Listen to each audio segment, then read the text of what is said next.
മലയാളികളുടെ ചായക്കൊപ്പോൾ സ്നാക്സ് ആണ് ബിനീഷ് കോടിയേരി. പ്രഥമ ദൃഷ്ടിയാ പോലും ഇദ്ദേഹത്തിന് ഇതിൽ പ്രതിയാക്കാൻ പറ്റില്ല എന്നുള്ള. എനിക്ക് ലഹരി കേസില്ല, എന്നെ പിടിക്കപ്പെട്ടതല്ല. ഈ വാചകങ്ങളൊക്കെ തന്നെ മീഡിയ വൺ തിരുത്തണം. ബിനീഷ് ജയിലിൽ നിന്ന് വന്നിട്ട് ആദ്യം കോടിയേരിയെ ആലിംഗനം ചെയ്യുന്ന ഒരു ദൃശ്യം ഇപ്പോഴും എൻ്റെ മനസ്സിലുണ്ട്.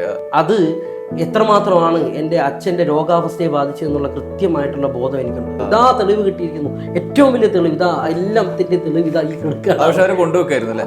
സ്വാഭാവികമായിട്ട് അത് കണ്ടുകൊണ്ടാണല്ലോ ഭാര്യ വേളം വെച്ചത്. ഒരു ദിവസം 10 മിനിറ്റ് എന്നെ പുറത്തിറക്കുക, വെറും 10 മിനിറ്റ് ഈ മുറിക്കകത്തിട്ട് 60 ദിവസം കഴിഞ്ഞിട്ടാണ് എനിക്ക് പത്രം പോലും കിട്ടുന്ന സംവിധാനങ്ങൾ ആലോചിച്ചോളൂ. ഞാനും നിങ്ങളും തമ്മിൽ ഇരിക്കുമ്പോൾ ഇതിന്റെ നടുക്ക് ഒരു ED ഓഫീസർ വന്നിരിക്കും. ഇപ്പം ഈ PK ഫിറോസ് എന്ന് പറയുന്ന അദ്ദേഹം നിരന്തരമായിട്ട് എൻഫോഴ്സ്മെന്റ് ഡയറക്ടറിന് പരാതി അയക്കുന്നു, നർക്കോട്ടിക് സെല്ലിന് പരാതി അയക്കുന്നു. വെട്ടിയ വെട്ട് മഴ മറന്നാലും മരം മറക്കില്ലല്ലോ. സിനിമ ഈ ഡിസംബറോട് കൂടിയിട്ട് ഒരു സിനിമ ചെയ്യാൻ പോകുന്നുണ്ട്. നമസ്കാരം. ന്യൂസ് ആൻഡ് ടോസിന്റെ ടോക്ക് ഷോ വിത്ത് KV മധുവിലേക്ക് വീണ്ടും സ്വാഗതം. ആദ്യം ഞാനൊരു കഥ പറയാം. ഒരു യുവാവിൻ്റെ ദുരന്ത കഥയാണ്. 366 ദിവസത്തെ ജയിൽവാസം. തൻ്റെ ജീവിത വഴികൾ പ്രധാനമായും തിരഞ്ഞെടുത്ത സിനിമയടക്കമുള്ള മേഖലകളിൽ നിന്നും മാറ്റി നിർത്തപ്പെടുന്ന അല്ലെങ്കിൽ സ്വയം മാറി നിൽക്കേണ്ടി വരുന്ന അനിവാര്യമായ സാഹചര്യം. സ്വന്തം അച്ഛൻ ഉന്നതനായ രാഷ്ട്രീയ നേതാവായിട്ടും അദ്ദേഹത്തിന് പോലും വലിയ തോതിൽ കുഴപ്പമുണ്ടാക്കുന്ന തരത്തിലുള്ള സ്വന്തം പേരിലുള്ള കേസ്, ലഹരി കേസ് എന്ന പേരിൽ കേസ് ഉള്ളതുകൊണ്ട് ആളുകൾ, പ്രിയപ്പെട്ടവർ പോലും അകന്നു നിൽക്കുന്ന അവസ്ഥ. പിന്നീട് 366 ദിവസത്തെ ജയിൽവാസത്തിന് ശേഷം കേസ് പോയിട്ട് കുറ്റപത്രം പോലും നിലനിൽക്കാത്ത അവസ്ഥ. അതാണെങ്കിൽ സാമ്പത്തിക കേസാണ് എന്ന ആക്ഷേപം മാത്രം മുന്നിൽ നിൽക്കുന്ന അവസ്ഥ. അപ്പോഴും സമൂഹത്തിന് മുന്നിൽ ലഹരി കേസുമായി ചേർത്ത് മാധ്യമ വിചാരണകളും പൊതു നരേറ്റീവുകളും രൂപപ്പെട്ട അവസ്ഥ. ഇന്ന് അങ്ങനെയുള്ള കേസുകൾ, ആ കേസ് സ്വന്തം പേരിൽ വന്ന കേസുകളൊന്നും ചർച്ച ചെയ്യപ്പെടാൻ പോലും ആരും താല്പര്യപ്പെടാത്ത അവസ്ഥ. പക്ഷേ പേര് ദോഷം മാത്രം ബാക്കി. ഈ സാഹചര്യം പെട്ടെന്ന് ഞാൻ ഓർത്തുപോയത് ഇന്നത്തെ അതിഥിയിലേക്ക് വരുന്നതിന് മുമ്പാണ്. നമ്മൾ പ്രത്യേകിച്ച് വിശദാംശങ്ങളോടെ അറിയണം നീണ്ട കാലത്തെ മാധ്യമ വിചാരണയ്ക്ക് ശേഷം എന്ത് സംഭവിച്ചു ആ യുവാവിന് എന്നുള്ളതാണ്. ഞാൻ പറയുന്നത് ബിനീഷ് കോടിയേരിയെ പറ്റിയാണ്. കോടിയേരി ബാലകൃഷ്ണൻ്റെ മകൻ എന്നതിനപ്പുറത്ത് ബിനീഷ് കോടിയേരിയെ നമുക്കറിയാം. ബിനീഷ് കോടിയേരിയാണ് ഇന്ന് ന്യൂസ് അറ്റ് ടോസിലെ ടോക്ക് ഷോയിൽ അതിഥിയായി എത്തിയിരിക്കുന്നത്. ബിനീഷിലേക്ക് സ്വാഗതം. ഞാൻ ആദ്യം ഒരു ആമുഖം പറഞ്ഞത് ഒരു നീണ്ട കാലത്തെ ഒരു വിചാരണയ്ക്ക് ശേഷം നമ്മളൊരു വലിയ ഗ്യാപ്പിന് അതിനെയും തുടർന്നാണ് നമ്മൾ സംസാരിക്കുന്നത്. കുറച്ചു കാലമായിട്ട് നിങ്ങളെക്കുറിച്ച് കാര്യമായ ചർച്ചകളൊന്നും വരുന്നില്ല. അപ്പോൾ നമുക്ക് സംസാരിക്കേണ്ടതുണ്ടെന്നാണ് തോന്നുന്നത്. അങ്ങനെയുള്ള പെട്ടെന്ന് അങ്ങനെ മാറ്റി നിർത്തപ്പെടുമ്പോൾ അല്ലെങ്കിൽ അങ്ങനെയുള്ള ഭൂതകാലം നമ്മൾ തന്നെ മറക്കുകയാണ്. അങ്ങനെ മറക്കുന്നത് ചെയ്തു പോയ ഒരു കാര്യങ്ങൾ തെറ്റാണെന്നുള്ള ബോധമുള്ളത് കൊണ്ടാണോ? മാധ്യമ പൊതു നറേറ്റീവുകളിൽ നിന്നും വീണ്ടും ഒരു വിചാരണയ്ക്ക് വിധേയമാക്കുമ്പോൾ നിങ്ങളുടെ യഥാർത്ഥത്തിലുള്ള കാര്യങ്ങൾ ചർച്ചയിലേക്ക് വരും എന്നുള്ളത് കൊണ്ടാണോ എന്നുള്ളത് പല ചോദ്യങ്ങളിലൂടെ വരുന്നുണ്ട്. ബിനീഷ്, ഈ 366 ദിവസത്തെ ജയിൽവാസം, 1 വർഷവും 1 ദിവസവും എന്നുള്ള ആ കാലയളവിനപ്പുറത്തേക്ക് ഉണ്ടാക്കിയ നഷ്ടങ്ങൾ വലുതായിരിക്കും. നഷ്ടം എന്ന നിലയിൽ ചിലപ്പോൾ നിങ്ങളൊരു കമ്മ്യൂണിസ്റ്റുകാർ എന്നുള്ള നഷ്ടം എന്നതിനെ കണക്കാക്കുമെന്ന് എനിക്കറിയില്ല. ഈ സമയത്ത് എന്താണ് നിങ്ങളുടെ മനസ്സിലുള്ളത് ഇനിയുള്ള ജീവിതത്തിലേക്ക് കടക്കുന്ന ഒരു ഘട്ടത്തിൽ? ഇല്ല, സ്വാഭാവികമായിട്ടും ആ ഒരു 366 ദിവസം എന്ന് പറയുന്നത് എൻ്റെ ജീവിതത്തിലെ ഓരോ നിമിഷവും അല്ലെങ്കിൽ ഓരോ ദിവസവും എന്ന് പറയുന്നത് എങ്ങനെ കടന്നു പോകും അല്ലെങ്കിൽ എങ്ങനെ കടന്നു പോയി എന്നുള്ളത് ഒരു വലിയ ഒരു പേക്കിനാവ് പോലെ തന്നെ ഓർക്കുന്ന ഒരു ദിവസങ്ങളാണ് സത്യം പറഞ്ഞു കഴിഞ്ഞാൽ.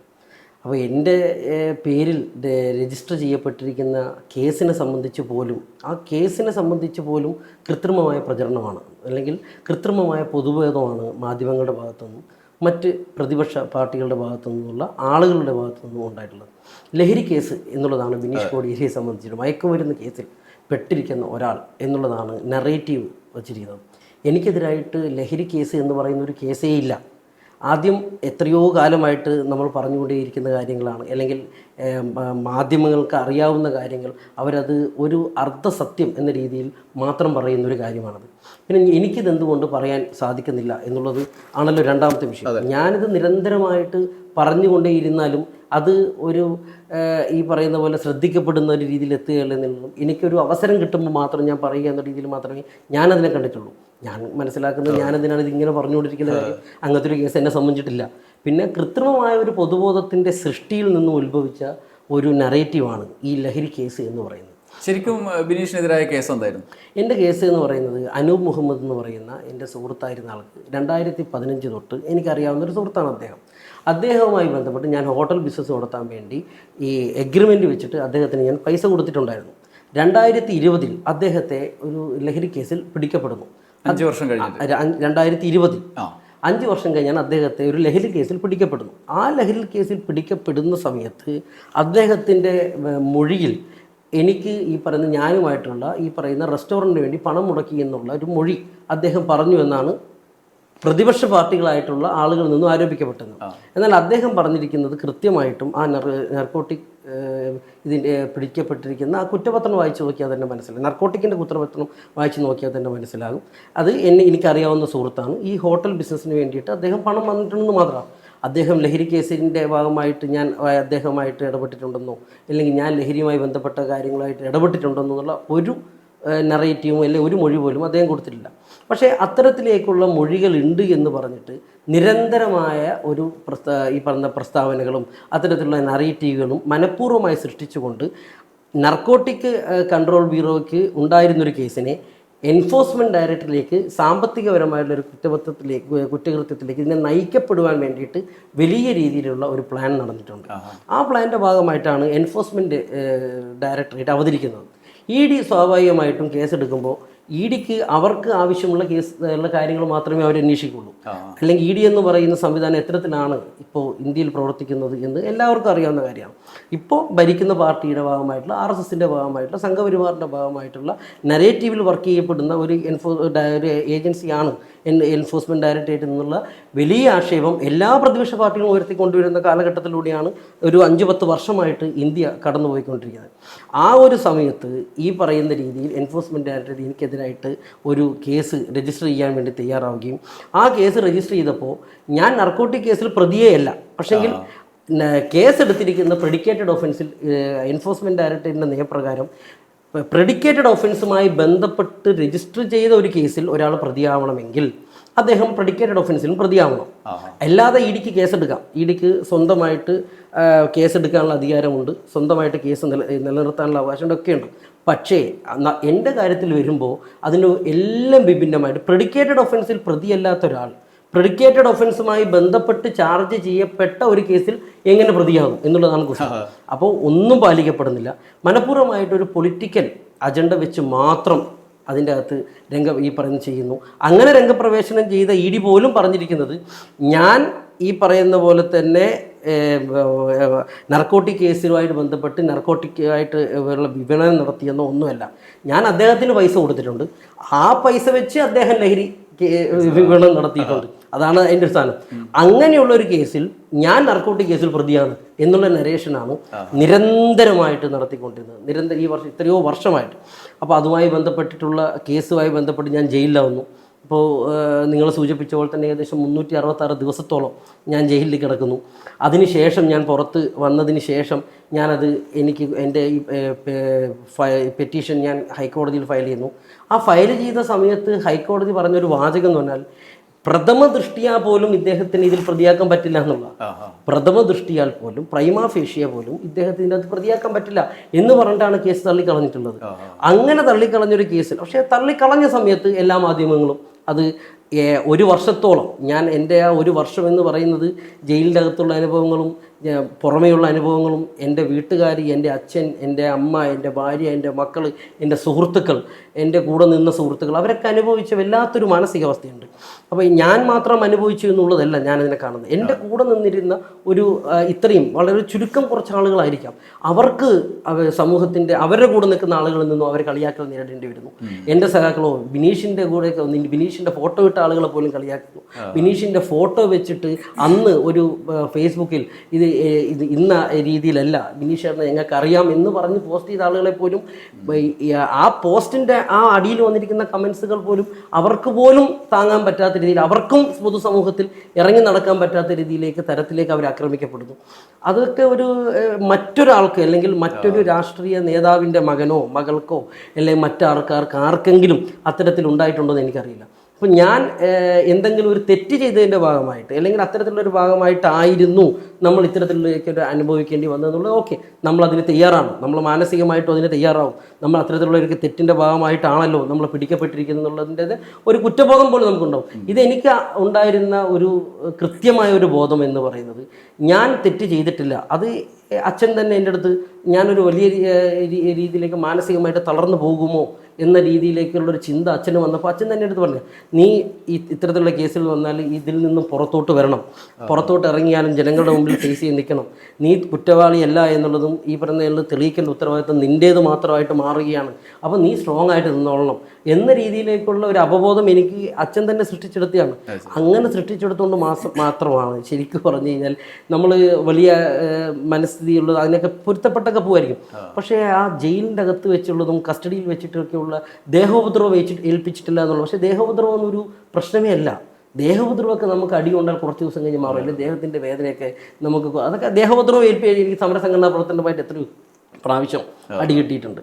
അപ്പോൾ ആ ദേഹോപദ്രവമൊന്നും നമുക്കൊരു വിഷയമുള്ള കാര്യമേ അല്ല. ദേഹോപദ്രവത്വം കൊണ്ടൊന്നും നമ്മളെ തകർക്കാനൊന്നും പറ്റുന്നില്ല. പക്ഷേങ്കിൽ മാനസികമായിട്ടുള്ള ഇത്തരത്തിലുള്ള കൊണ്ട് അതിൻ്റെ കൂടെ നമ്മളെ തകർക്കാം, അല്ലെങ്കിൽ അച്ഛനെ തകർക്കാം, പാർട്ടിയെ തകർക്കാം, അതുവഴി പാർട്ടിയെ തറടിച്ച് കാണിക്കുക എന്നുള്ളതിൻ്റെ ഒരു അജണ്ടയുടെ ഭാഗം മാത്രമായിട്ടാണ് അത് കൊണ്ടുപോയിട്ടുണ്ട്. കേസിന്റെ സ്ഥിതി എന്താ?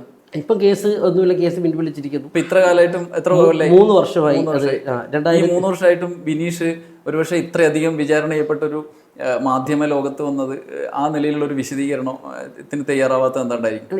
വിശ്വാസമില്ലാത്തതുകൊണ്ടാണ് ആ മാധ്യമ എന്തിനാണെന്ന് ഇപ്പം ഞാൻ പറയുന്നത്. ഇപ്പം ഞാൻ നിങ്ങളോട് സംസാരിക്കാൻ തയ്യാറായതിൻ്റെ കാര്യം തന്നെ ആദ്യമേ പറയാമല്ലോ. ഇപ്പം എനിക്ക് മുഖ്യധാരാ മാധ്യമങ്ങളുള്ള എനിക്ക് എത്രയോ സുഹൃത്തുക്കളുടെ മുഖ്യധാരാ മാധ്യമങ്ങളായിട്ട് സ്വാഭാവികമായിട്ട് നമ്മൾ എത്രയോ വർഷമായിട്ട് പൊതുസമൂഹത്തിൽ ഇടപെട്ട് നിൽക്കുന്ന ആളുകളാണ്.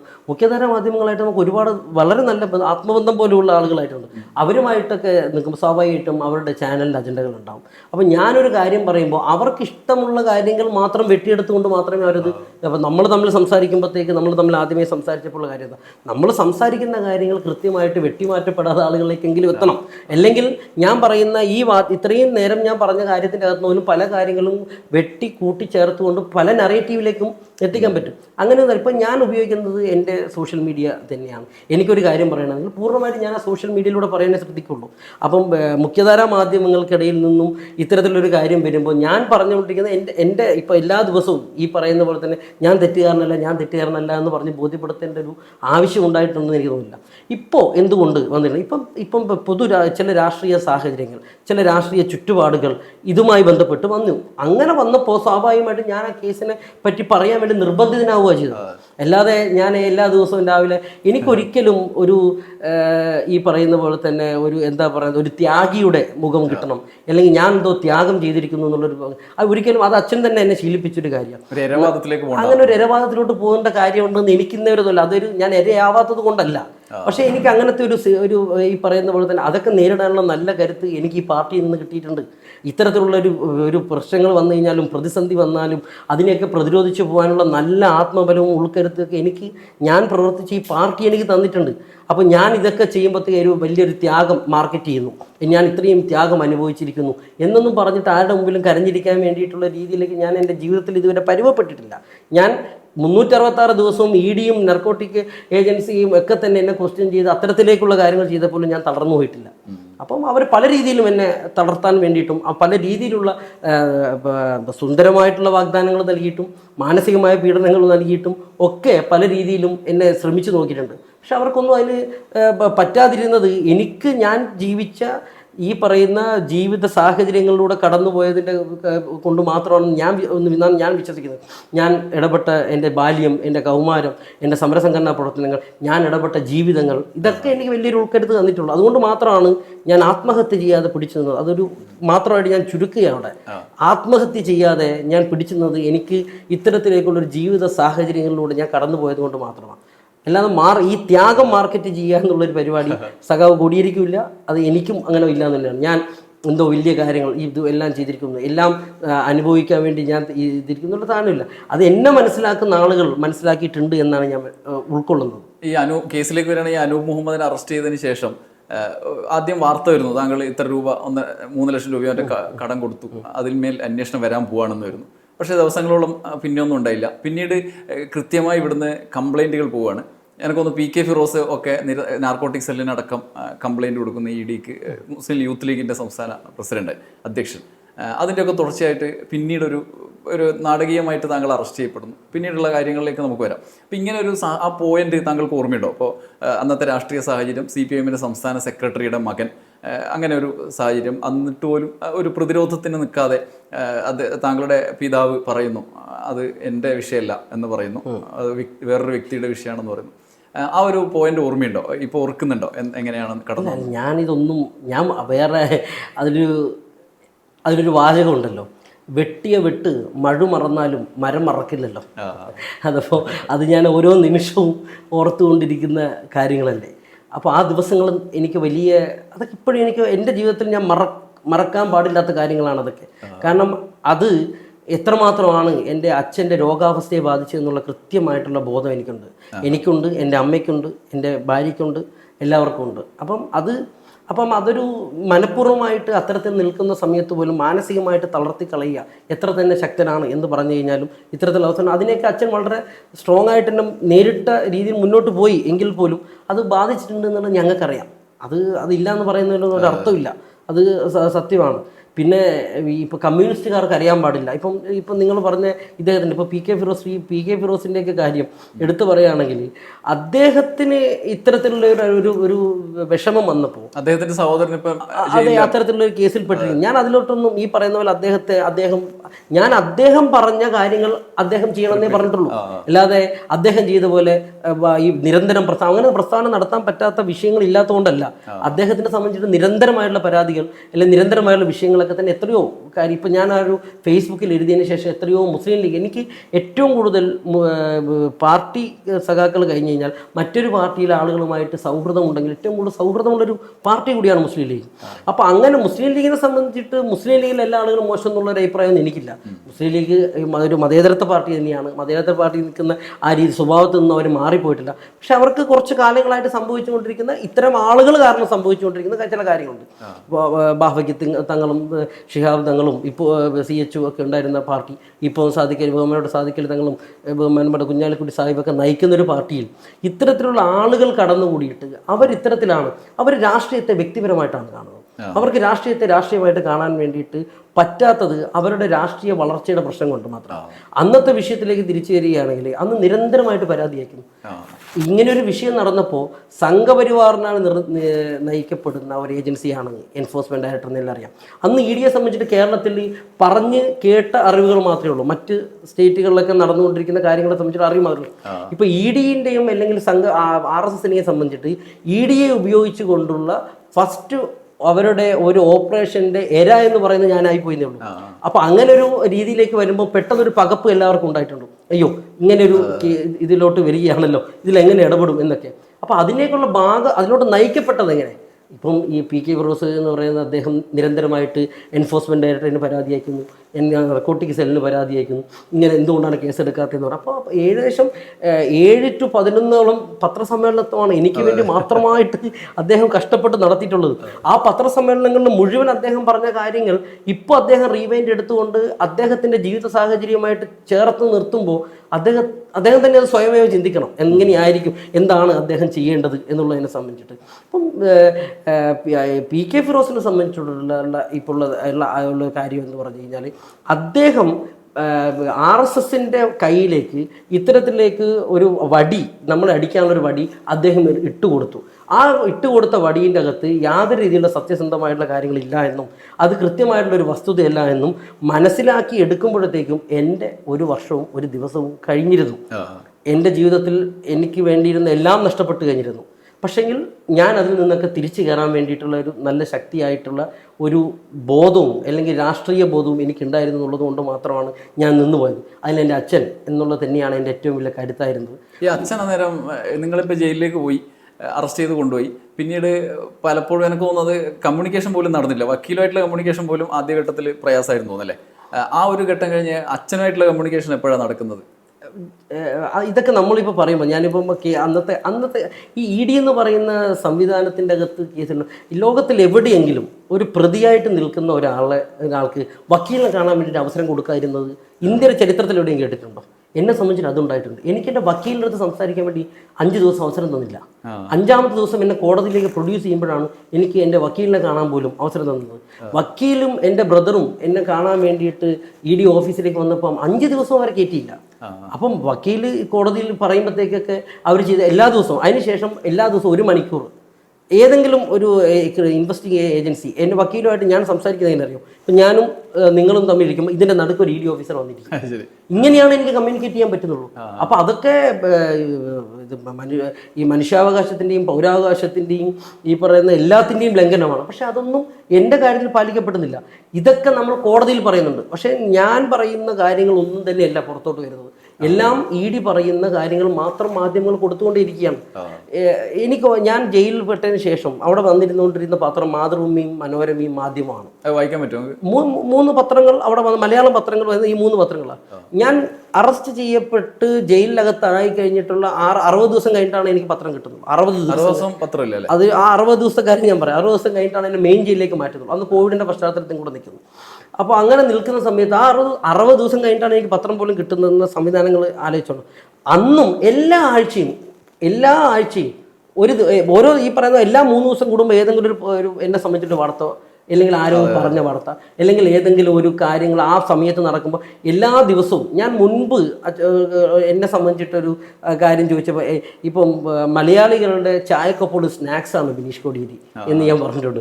അതേപോലെ തന്നെയാണ് ആ ഒരു വർഷക്കാലം നിരന്തരമായിട്ട് ഇങ്ങനെ പറഞ്ഞുകൊണ്ടിരുന്നത്. അങ്ങനെ ഒരു സാധാരണ ഒരു കേസൊക്കെ വന്നു കഴിഞ്ഞാൽ ചിലപ്പോൾ ഒരാഴ്ച നിരന്തരമായ വാർത്ത, 1 മാസം വാർത്തയുണ്ട്.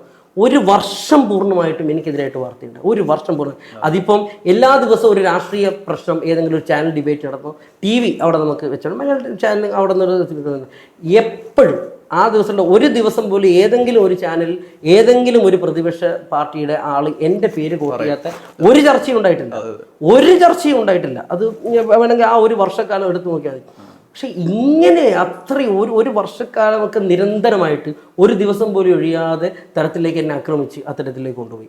അങ്ങനെയുള്ള സമയത്ത് പോലും അച്ഛനുമായിട്ടുള്ള കമ്മ്യൂണിക്കേഷൻ ഈ പറയുന്ന പോലെ ആഴ്ചയിൽ ഒരിക്കലാണ് വീട്ടിലോട്ട് വിളിക്കാൻ പറ്റുന്നത്. 5 മിനിറ്റാണ് ആഴ്ചയിൽ ഒരിക്കൽ. 5 മിനിറ്റിൻ്റെയൊക്കെയുള്ള വില, 5 മിനിറ്റ് എന്നുള്ളത് ഇതിൻ്റെയൊക്കെ ആ ഒരു വിലയൊക്കെ നമുക്ക് മനസ്സിലാകുന്നത് ആ ഒരു ഫോൺ ചെയ്യുമ്പോഴാണ്. ഒരു 5 മിനിറ്റിനകത്ത് നിങ്ങൾക്ക് 3 പേരുടെ ഫോൺ നമ്പർ കൊടുക്കുക. ആ 3 പേരെ മാത്രമേ വിളിക്കാൻ പറ്റൂ. ഞാൻ എൻ്റെ ബ്രദറിൻ്റെത്, എൻ്റെ അച്ഛൻ്റെത്, എൻ്റെ ഭാര്യൻ്റെത്, ഈ 3 പേരുടെ നമ്പറാണ് കൊടുത്തിട്ടുണ്ടായിരുന്നത്. അപ്പോൾ അച്ഛനായിട്ട് സംസാരിച്ചിട്ട് ഒരു 2.5 മിനിറ്റ് സംസാരിക്കുമ്പോൾ അതിൽ നമുക്ക് ടൈം കാണാം. ഞാനത് കട്ട് ചെയ്തിട്ട് വീണ്ടും വൈഫിനെ വിളിക്കും. അപ്പോൾ അതിനുശേഷം അടുത്ത ആഴ്ച വിളിക്കുമ്പോൾ ഞാൻ അച്ഛനെയും ബ്രദറിനെയും വിളിക്കും. ഇങ്ങനെയൊക്കെ മാത്രമല്ല. പിന്നെ ഉള്ള സംബന്ധിച്ചാൽ ഈ പറയുന്ന പോലെ തന്നെ ജയിലിൻ്റെ അകത്തുള്ള സമയം എനിക്കൊരു രീതിയിലേക്ക് കമ്മ്യൂണിക്കേറ്റ് ചെയ്യാൻ പോലും അവർ സമ്മതിച്ചില്ല. അച്ഛൻ ഒരു ദിവസം പോലും അവിടെ വരാൻ വേണ്ടിയിട്ട് തയ്യാറായ സമയത്ത് പോലും അത് ഞാനും അച്ഛനും തമ്മിൽ സംസാരിച്ച് നമ്മളുടെ ഫസ്റ്റ് ഒരിക്കലും ഞാൻ അച്ഛനോട് ഒറ്റ റിക്വസ്റ്റേ പറഞ്ഞിട്ടുള്ളൂ, അച്ഛൻ എന്നെ ഇങ്ങോട്ട് കാണാൻ വരരുത്, ഞാൻ തിരിച്ചു വരും. അച്ഛൻ എൻ്റെ അടുത്ത് ഫസ്റ്റ് പറഞ്ഞ ഈ പറയുന്ന പോലെ തന്നെ ഇത്തരത്തിലുള്ള കാര്യങ്ങൾ പറഞ്ഞ് ഈ ശക്തിയായിട്ട് മുന്നേറുന്ന കാര്യങ്ങൾ പുസ്തകം വായിക്കണം. എൻ്റെ അടുത്ത് അച്ഛൻ പറഞ്ഞ കാര്യം ഇതിൽ നിന്ന് ഞാൻ പറഞ്ഞ അച്ഛൻ എനിക്ക് ഇത് കാരണം ഒന്നും ഇല്ല, ഇതിനകത്ത് എന്നെ ഒറ്റക്കിട്ടിരിക്കുന്നു, എനിക്ക് സംസാരിക്കാൻ പറ്റുന്നില്ല. ഒരു മനുഷ്യനെ സംബന്ധിച്ചിട്ടുള്ള ഏറ്റവും വലിയ കാര്യം ആശയവിനിമയം എന്നുള്ളതാണ്. ഇപ്പം ഞാനും നിങ്ങളുടെ അടുത്ത് ഇപ്പോൾ സംസാരിക്കുമ്പോഴാണ് എനിക്ക് ആശയവിനിമയം നടത്താൻ പറ്റുന്നത്. എനിക്ക് സംസാരിക്കാൻ പോലും പറ്റാത്ത രീതിയിൽ നമ്മൾ കണ്ണൂരിലൊക്കെ ജയിലിലൊക്കെ ഉള്ള കണ്ടം സെല്ലിൽ ഇട്ടിരിക്കുന്ന പോലെയാണ് എന്നെ ഇട്ടിരുന്നത്. ഒരു ദിവസം 10 മിനിറ്റ് എന്നെ പുറത്തിറക്കുക, വെറും 10 മിനിറ്റ് ഈ മുറിക്കകത്തിട്ടിരിക്കുക, ഒറ്റക്കിട്ടിരിക്കുക. അപ്പോൾ അതിൽ അവർ പറയുന്ന ഭാഷയെന്ന് പറഞ്ഞാൽ മറ്റുള്ള ആളുകളിൽ നിന്നും ഞങ്ങൾ നിങ്ങളെ സംരക്ഷിക്കുകയാണ്, മറ്റുള്ള പ്രതികളിൽ നിന്നും ഞാൻ തിരിച്ച് കന്നഡ അല്ലാതൊരു ഭാഷ, അവർക്ക് ഹിന്ദിയും ഇംഗ്ലീഷൊക്കെ അറിയാവുന്ന ആളുകൾ പോലും നമ്മൾ സംസാരിക്കും, അവർ കന്നഡ മാത്രം പറയും. അപ്പം ഞാൻ പിന്നെ എന്നെ ഇവിടെ കന്നഡയിൽ ആർക്കറിയണം, ഈ കർണാടകത്തിൽ എന്നെ അറിയുന്ന ആൾക്കാരുള്ളത്, ഇതൊക്കെ നമ്മൾ ചോദിക്കുമ്പോൾ അവർ എല്ലാം നിങ്ങൾ VIP പ്രിസണറാണ്, നിങ്ങളെ ഞങ്ങൾക്ക് ഇങ്ങനെ സംരക്ഷിക്കണം എന്ന് പറഞ്ഞ് നിരന്തരമായ പീഡന. ഞാൻ ചുമരനോട് നോക്കി സംസാരിച്ചിട്ടുണ്ട് ദിവസങ്ങളുണ്ടായി, ചുമരനോട് നോക്കിയിട്ട്. കാരണം എനിക്ക് സംസാരിക്കാൻ വേണ്ടിയിട്ടുള്ളൊരു കാരണം പുസ്തകം കൊണ്ടുവരാൻ വേണ്ടി പുസ്തകം അനുവദിച്ചു തന്നു. പുസ്തകം ഞാൻ ആ ഒരു വർഷത്തിലായിരിക്കും എനിക്ക് തോന്നുന്നു എൻ്റെ ഒരു 2012 ശേഷമൊക്കെ നമ്മൾ സമരസംഘടനാ പ്രവർത്തനമൊക്കെ നിരന്തരം എന്നുള്ളത് മാറിയതിന് ശേഷം നിരന്തര പുസ്തകം വായനയില്ലാത്തപ്പോൾ ആ ഒരു വർഷമായിരിക്കും ഞാൻ ഏറ്റവും കൂടുതൽ പുസ്തകം വായിച്ചിട്ടുണ്ട്. വേറൊരു ഓപ്ഷൻ ഇല്ലെന്ന് വേറൊരു ഓപ്ഷൻ ഇല്ല. എനിക്ക് സംസാരിക്കാൻ വേണ്ടിയിട്ടൊരു അവസരമില്ല. 60 ദിവസം അങ്ങനെ നിർത്തിയിട്ടാണ് എന്നെ അടുത്ത ജയിലിലേക്ക് മാറ്റുന്നത്. അടുത്ത ജില്ലയിലേക്ക് മാറ്റുമ്പോഴത്തേക്ക് ഞാനിപ്പോൾ എല്ലാം തുറന്നു പറയാത്തത് ഇതൊക്കെ ഞാൻ എഴുതുന്നുണ്ട്. അപ്പോൾ എഴുത്തിലൂടെ തന്നെ ആളുകൾ കുറച്ചുകൂടി കൃത്യമായിട്ട് അറിഞ്ഞോട്ടെ എന്നുള്ളതുകൊണ്ട് അപ്പം പൂർണ്ണമായിട്ടും നമുക്ക് പുറമേ ജയിലിൻ്റെ അകത്തായിരുന്നാൽ പോലും ജയിലിൻ്റെ അകത്തു നിന്നുള്ള ജയിലിൻ്റെ അകത്തുള്ള പുള്ളികൾക്ക് ചില അവകാശങ്ങളുണ്ടല്ലോ, ആ അവകാശങ്ങൾ പോലും എനിക്ക് നിഷേധിക്കപ്പെടുകയും ചെയ്തിട്ടുള്ളത്. ഇതൊന്നും നമ്മളിപ്പോൾ കോടതിൻ്റെ അകത്ത് പോയിട്ട് സംസാരിച്ചിട്ട് കാര്യങ്ങൾ പറഞ്ഞിട്ടൊന്നും അതൊന്നും ഇതുവരെ പറയത്തില്ലല്ലോ. ജയിലിൻ്റെ അകത്ത് എനിക്ക് പുസ്തകം കിട്ടാൻ വേണ്ടിയിട്ട് ഉള്ള സാധനം ആ പുസ്തകം കംപ്ലീറ്റ് ഇവർ നോക്കും. മലയാള പുസ്തകം ഞാനത്തുള്ള പുസ്തകങ്ങൾ എത്രയോ പുസ്തകങ്ങൾ ഞാനൊരു 10, 80, 85 പുസ്തകങ്ങൾ ആ വർഷം ഞാൻ എൻ്റെ അവിടുത്തെ ലൈബ്രറിക്കാണ് അത് കൊടുത്തത്. ജയിൽ ലൈബ്രറി ഉണ്ട്, ഞാൻ ജയിൽ ലൈബ്രറിക്ക് കൊടുത്തിട്ടാണ് വന്നിട്ടുള്ളത്. ഞാൻ എല്ലാം വായിച്ചിട്ടുണ്ട്. ഞാൻ ആ പറയുന്ന രാഷ്ട്രീയപരമായിട്ടുള്ള ഇപ്പം വായിച്ച പുസ്തകങ്ങൾ തന്നെ വീണ്ടും വായിക്കുമ്പോൾ ഇപ്പം EMSൻ്റെ ജീവിത AKGയുടെ ഈ പറയുന്ന ആത്മകഥ വായിച്ചിട്ടുണ്ട്. പിന്നെ ഒരുപാട് നോവൽ MTയുടെ കഥകൾ, അല്ലെങ്കിൽ ഇന്ദുഗോമിൻ്റെ പുതിയ കഥകൾ, സുഭാഷ് ചന്ദ്രൻ്റെ കഥകൾ, അതിനുശേഷം നോവൽ ഹുരേരയുടെ പുതിയ ഭാഷകൾ, അത് ഇവാൻ നോവൽ ഹുരേരയുടെ പുസ്തകങ്ങൾ. അപ്പം നിരന്തരമായിട്ടുള്ള ഇത് ഇപ്പം അന്ന് നമ്മൾ ഈ പറയുന്ന വക്കീലിൻ്റെ അടുത്ത് പറയുമ്പോഴത്തേക്ക് ഞാൻ ഫോണിൽ ഒരാഴ്ചയിൽ ഞാൻ പറയും എനിക്ക് ഇത്രയും പുസ്തകങ്ങൾ വേണം. അപ്പം ആ പുസ്തകങ്ങൾ ഇങ്ങനെ ആഴ്ചയിൽ കൊണ്ടുവന്നുകൊണ്ടിരുന്ന കാര്യമുണ്ടായിരുന്നു. ഇല്ല, ഞാൻ പറയുന്നത് വേറെ ആരുടെ ഞാൻ സംസാരിക്കും, എനിക്ക് ഒരു മലയാളം അറിയുന്ന ആൾ വേണ്ടേ? ഇതൊക്കെ 60 ദിവസം കഴിഞ്ഞതിന് ശേഷം മാത്രം സംഭവിക്കുന്ന കാര്യങ്ങൾ. 60 ദിവസം കഴിഞ്ഞ ശേഷം മെയിൻ ജയിലിൽ ഇപ്പോൾ കുറച്ച് മലയാളികളുണ്ട്, നമുക്ക് അറിയാവുന്ന ഒരുപാട്. അത് വേറൊരു ലൈഫായിരുന്നു എന്നെ സംബന്ധിച്ചിട്ടായിരുന്നു. അപ്പോൾ മലയാളികളായിട്ടുള്ള ആളുകൾ എത്തപ്പെടുന്ന കേസുകൾ, പഠിക്കുന്ന കുട്ടികൾ ഈ നാർക്കോട്ടിക് കേസിലേക്ക് എത്തപ്പെടുന്ന ആളുകൾ, നമ്മുടെ മലയാളികളായിട്ടുള്ള ആളുകൾ എത്തപ്പെട്ടിരിക്കുന്ന തീവ്രവാദ കേസുകൾ പെട്ട് എത്രയോ വർഷങ്ങളായിട്ട് വിചാരണ പോലും പൂർത്തിയാവാതെ 14-16 വർഷമായിട്ട് വിചാരണ പൂർത്തിയാവാതെ കിടക്കുന്ന ആളുകളുണ്ട് നമ്മുടെ മലയാളികൾ. അവരുടെ ജീവിതങ്ങൾ ഇതൊക്കെ ഇപ്പം ഞാൻ പറഞ്ഞു, ഇപ്പം അവരുടെ കാര്യങ്ങൾ പറയാൻ പോലും ആളുകൾ മടിക്കും. അവരുടെ കാര്യങ്ങൾ തീവ്രവാദ കേസിൽപ്പെട്ട ആൾ, ഇതാണ് ഒരു നറേഷൻ. അത്തരത്തിലുള്ള ആളുകളുടെ കാര്യത്തിലേക്ക് അവരൊരു ഒരു മനുഷ്യരാണ് എന്നുള്ള പരിഗണന പോലും ഇല്ലാത്ത രീതിയിലേക്ക് ആക്കി വെച്ചിരിക്കുന്ന തരത്തിലുള്ള ചില കാര്യം. ഞാനതാണ് ഇപ്പം നാർക്കോട്ടിക് കേസിൻ്റെ സംഭവം. ഇപ്പോൾ ഫാസിസ്റ്റുകളും ഈ പറയുന്ന സാമ്രാജ്യത്വവും എപ്പോഴും അവർക്ക് തകർക്കണം അല്ലെങ്കിൽ തകർക്കപ്പെടണം എന്ന് ആഗ്രഹിക്കുന്ന ആളുകളെയോ രാജ്യങ്ങളെയോ ഒക്കെ തന്നെ പൊതുമധ്യത്തിൽ അല്ലെങ്കിൽ പൊതുജനങ്ങൾക്ക് ഏറ്റവും നികൃഷ്ടമായി തോന്നുന്ന ഒരു കാര്യത്തിൻ്റെ പിറകു പിടിച്ചാണ് അവർ ചെയ്യുക. അങ്ങനെ നോക്കുമ്പോഴത്തേക്ക് നാർക്കോട്ടിക് കേസ് എന്ന് പറഞ്ഞാൽ ആരും ഇടപെടില്ലാന്നേ. ലഹരി കേസിൽപ്പെട്ട വേറെ എന്ത് കേസും ചിലപ്പോൾ ഇടപെടും. ഈ പറയുന്ന പോലെ തന്നെ വേറെ പിന്നെ ലഹരി കേസിൽപ്പെട്ടല്ലോ അല്ലെങ്കിൽ റേപ്പ് കേസിൽപ്പെട്ട ആൾ എന്നൊക്കെ പറയുമ്പോഴാണ് അദ്ദേഹത്തിനായിട്ട് ആരും അടുക്കാത്ത തരത്തിലേക്കുള്ള കൊലപാതക കേസിൽ പോലും നമ്മൾ ഇടപെടാൻ ചിലപ്പം നിൽക്കും. പക്ഷേങ്കിൽ റേപ്പ് കേസിൽപ്പെട്ടതും നർക്കോട്ടിക് കേസ് എന്നൊക്കെ പറയുമ്പോഴത്തേക്ക് ആളുകൾ ഒരു വല്ലാത്ത അവസ്ഥയിലായിരിക്കും നമ്മൾ നോക്കുക. എന്നെ അത്രത്തിൽ മോശത്തിലേക്കാണ് ഈ സമൂഹത്തിൻ്റെ മുന്നിൽ ആളുകൾ ഈ പറയുന്ന മാധ്യമങ്ങളും അല്ലെങ്കിൽ പ്രതിപക്ഷ പാർട്ടിയിലുള്ള ആളുകളും ആ നറേഷനിലേക്ക് ഉണ്ടാക്കിയ ആ കൃത്രിമ ബോധം, ഞാൻ അതേ പറയുള്ളൂ, കൃത്രിമ ബോധത്തിൻ്റെ ഭാഗമായിട്ട് ഉണ്ടാക്കിയതാണ്. അതിനാണ് ഈ പറയുന്ന ആളുകളുടെ എണ്ണം കൂടുതലെന്ന് പറഞ്ഞിട്ട് അതിൻ്റെ പിറകെ പോയിട്ടാണല്ലോ എന്നെ ആക്രമിച്ചുകൊണ്ടേ ഇരുന്നിട്ടുള്ള കാര്യം. ഇപ്പം ഈ നർക്കോട്ടിക് കേസ് നമ്മൾ വളരെ സിമ്പിളായിട്ട് നമുക്ക് തോന്നുന്നുണ്ടെങ്കിൽ വളരെ റീസെൻ്റ് ആയിട്ട് ഇപ്പോൾ അമേരിക്ക ഇപ്പോൾ എന്താ ചെയ്യുക, ഇപ്പോൾ വെനിസൂല നിക്കോളസ് മഡൂറോനെ അമേരിക്ക ഇപ്പം കഴിഞ്ഞ 2 ആഴ്ച മുമ്പാണ് പ്രഖ്യാപിച്ചിട്ടുള്ളത് ഏറ്റവും വലിയ ഇതായിട്ടുള്ള. അയാൾ എന്താ പറയുക, അയാൾ ഡ്രഗ് ആർഡർ പ്രതിയാന്ന് പറഞ്ഞിട്ടാണ് കളിക്കുന്നത്. അയാൾ ഡ്രഗ് ആർഡർ നിക്കോളസ് മഡൂറോ ഏറ്റവും വലിയ മയക്കുമരുന്ന് സംഘത്തിന്റെ തലവനാണ് എന്ന് പറഞ്ഞിട്ടാണ് അമേരിക്ക അദ്ദേഹത്തിനെതിരായിട്ട് വാറന്റ് പുറപ്പെടുവിച്ചിട്ടുള്ളത്. അപ്പം നർക്കോട്ടിക് കേസ് എന്ന് പറയുന്ന കേസ് നമ്മളൊരു ചെറിയ രീതിയിൽ നിങ്ങൾക്ക് ഒരാളെ തകർക്കുവാൻ വേണ്ടിയിട്ട് ഏറ്റവും എളുപ്പം അയാളെ ആരും വന്നിട്ട് നിങ്ങൾ ടച്ച് ചെയ്യപ്പെടില്ല എന്ന് ഉറപ്പുള്ള ഒരു കേസിലേക്ക് നിങ്ങളെ പെടുത്തുക എന്നുള്ളതാണ്. അപ്പൊ അതിൻ്റെ അകത്തുള്ള വിശകലനങ്ങളൊക്കെ ചെയ്ത് വരുമ്പോഴത്തേക്ക് ഞാൻ ഈ പറഞ്ഞ പോലെ മിനിമം 1 വർഷം കഴിഞ്ഞിട്ടുണ്ടാവും. ആ 1 വർഷം നമ്മൾ അനുഭവിക്കുന്ന യാതനകളും വേദനകളും ഒക്കെ ഉണ്ടല്ലോ, അത് നമ്മളായിട്ട് മാത്രം അനുഭവിക്കേണ്ടി വരും. നമ്മളെ കൂടെ ചേർന്ന് നിൽക്കുന്ന ആളുകൾ പോലും പേടിച്ചിട്ട് മാറിപ്പോകും. അവർക്ക് നമ്മളെ സഹായിക്കണമെന്നുണ്ട് പോലും സഹായിക്കാൻ പറ്റാത്ത രീതി വരും. പിന്നീട് അവർ സഹായിക്കാനൊക്കെ ചിലപ്പോൾ നമ്മളല്ലെങ്കിൽ നമ്മളോട് ചേർന്ന് നിൽക്കാനൊക്കെ വരും. അപ്പോഴും നമ്മൾ അനുഭവിച്ച ആ ഒരു സമയമുണ്ടല്ലോ, അത് വല്ലാത്തൊരു സമയം. ഞാൻ പറയാം, അതൊരു ഞാനിത് ഈ വാക്കുകളിലൂടെ ഒന്നും പറഞ്ഞ് അത് വൈകാരികമാക്കാൻ ഞാൻ ശ്രമിക്കുന്നില്ല. അത് പറഞ്ഞാൽ ഞാൻ വൈകാരികമായി പോകും. ഞാനും മനുഷ്യനാണ്. ഇപ്പം എല്ലാം ഈ പറയുന്ന പോലെ തന്നെ പറയുമ്പം കമ്മ്യൂണിസ്റ്റുകാർ അല്ലെങ്കിൽ കമ്മ്യൂണിസ്റ്റ് ആശയത്തിലേക്ക് ഇപ്പം വളരെ സിമ്പിളായിട്ടൊരു ഞാൻ അതിൻ്റെ ഉദാഹരണം പറയാം. ഇപ്പോൾ ഈ പറയുന്ന ബഹുമാനപ്പെട്ട PK ഫിറോസിൻ്റെ അനുജന മയക്കുമരുന്ന് കേസിൽ പിടിക്കപ്പെട്ടു എന്ന് പറഞ്ഞിട്ട് അദ്ദേഹം ഒരു വാർത്താ സമ്മേളനം ഒരു ബൈറ്റ് മാത്രമേ ഉള്ളൂ. അദ്ദേഹം കരഞ്ഞുകൊണ്ട് പറയുകയാണ്. അദ്ദേഹം പറഞ്ഞ കരച്ചിലിനെ മറ്റ് മാധ്യമങ്ങളും ആ വിഭാഗത്തിലുള്ള ആളുകളൊക്കെ തന്നെ അയ്യോ പാവം അയ്യോ എത്ര ആർദ്രതയുള്ള മനുഷ്യൻ, ആർദ്രതയുള്ള അദ്ദേഹം കാര്യം. പക്ഷെ നേരെ മറിച്ച് ഇടതുപക്ഷ പ്രവർത്തകനായിട്ടുള്ള കൗതുകം തോന്നിയത് PK ഫിറോസിനെ ന്യായീകരിക്കാൻ വേണ്ടിയിട്ട് മീഡിയ വൺ ചാനൽ നടത്തിയ ഒരു ചർച്ചയിൽ ഇപ്പോഴും കുറ്റവിമുക്തനാക്കപ്പെടാൻ പോയിട്ട് കേസ് നിലനിൽക്കുക പോലും ചെയ്യാതെ ഇരിക്കുന്ന ഒരു സാഹചര്യത്തിലും ലഹരി കേസിൽ പിന്നെ വിനീഷ് ഫിറോസിനെ ആക്രമിക്കരുത്, ഇത് അതിനകത്ത് അവർ ഉപയോഗിച്ച 2-3 വാചകങ്ങളുണ്ട്. ഇതൊക്കെ മനഃപൂർവ്വം നമ്മളിപ്പോഴത്തെ പുതിയ മാധ്യമ ലോകം എടുക്കുമ്പോൾ ഈ വാചകങ്ങൾക്ക് വലിയ പ്രത്യേകതകളുണ്ട്. നമ്മൾ ഉപയോഗിക്കുന്ന വാക്കുകൾക്ക് വളരെ അത് മനസ്സിൻ്റെ അകത്ത് അത് വളരെയായിട്ട് ഇൻജക്ട് ചെയ്യപ്പെടുകയാണ്. അത് അദ്ദേഹത്തിൽ അപ്പം അവരുടെ ഇരുട്ടുമുറി ചർച്ചയിൽ അന്ന് അവർ പറഞ്ഞ ഫസ്റ്റ് ലഹരി കേസിൽ ബിനീഷ് കോടിയേരി പിടിക്കപ്പെട്ടപ്പോൾ പിടിക്കപ്പെടുക എന്ന് പറയുന്നത് എങ്ങനെ, നമ്മൾ എവിടെയെങ്കിലും പോയിട്ട് നിൽക്കുമ്പോൾ നമ്മൾ പിടിക്കുക എന്നുള്ളതാണ് പിടിക്കുക. അതാണ് വാചകം. ഞാൻ പിടിക്കപ്പെട്ടതല്ല, എനിക്ക് ലഹരി കേസും ഇല്ല. പക്ഷെ എനിക്കുള്ളത് ഞാൻ എൻഫോഴ്സ്മെന്റ് ഡയറക്ടർ രണ്ടാമതും എന്നെ ക്വസ്റ്റ്യൻ ചെയ്യാൻ വിളിച്ച് വരുത്തിയിട്ടാണ് എന്നെ അറസ്റ്റ് ചെയ്യുന്നത്.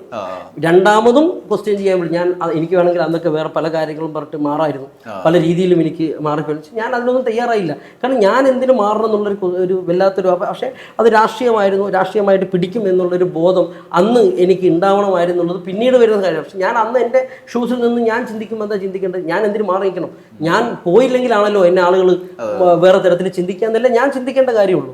അങ്ങനെ പോയി പറഞ്ഞിരിക്കാന്നുള്ളതും ഇവരുടെ ചർച്ച എങ്ങനെ അറിയുക, നിങ്ങൾ PK ഫിറോസിനെ ആക്രമിക്കില്ല, RSSനെ മാത്രമേ, RSSനെ നിരന്തരമായിട്ട് നമ്മൾ പറഞ്ഞുകൊണ്ടിരിക്കുന്നുണ്ട്. RSS ആണ് ഇതിന്റെ പിറകിൽ നിന്നതെന്നും RSS ഒരു അജണ്ട ഉണ്ടെന്നുള്ളൂ. പക്ഷെ ആ RSSന്റെ കയ്യിലേക്ക് ഈ വടിയെടുത്ത് കൊടുത്ത ആളാണ് ഇദ്ദേഹം. അവർക്ക് വേണ്ടി പണിയെടുക്കുന്ന ഒരാളാണ് അദ്ദേഹം. അദ്ദേഹത്തിന് വേണ്ടിയിട്ട് ഇവർ എന്തുകൊണ്ടാണ് മറ്റുള്ള മീഡിയാസ് ഒന്നും അത് ചർച്ച ചെയ്യപ്പെടായിരുന്നത്? PK ഫിറോസിന് വേണ്ടിയിട്ട് അവരനുകൂലം മറ്റു മാധ്യമങ്ങളൊക്കെ തന്നെ എന്തുകൊണ്ടാണ് ചർച്ച ചെയ്യുന്നത്? അവരത് ചർച്ച ചെയ്യപ്പെടുമ്പോഴുള്ള ഫസ്റ്റ് സംഭവം എന്നറിയോ, അവർക്ക് എന്നെ ന്യായീകരിക്കാതെ ആ ചർച്ച മുന്നോട്ട് കൊണ്ടുപോകാൻ പറ്റില്ല. ഞാൻ അനുഭവിച്ച കാര്യങ്ങൾ പറയാതെ അവർക്കൊരു ബൈറ്റ് പറയാൻ പറ്റില്ല ഒരു മാധ്യമത്തിലും. അപ്പം അത് ഇഗ്നോർ ചെയ്യപ്പെടുകയാണ്. എല്ലാ മാധ്യമങ്ങളും അത് ഇഗ്നോർ ചെയ്യുകയാണ് ചെയ്യുന്നത്. കാരണം ഇഗ്നോർ ചെയ്യപ്പെട്ടിട്ടില്ലെങ്കിൽ അവർ തന്നെ പെടും.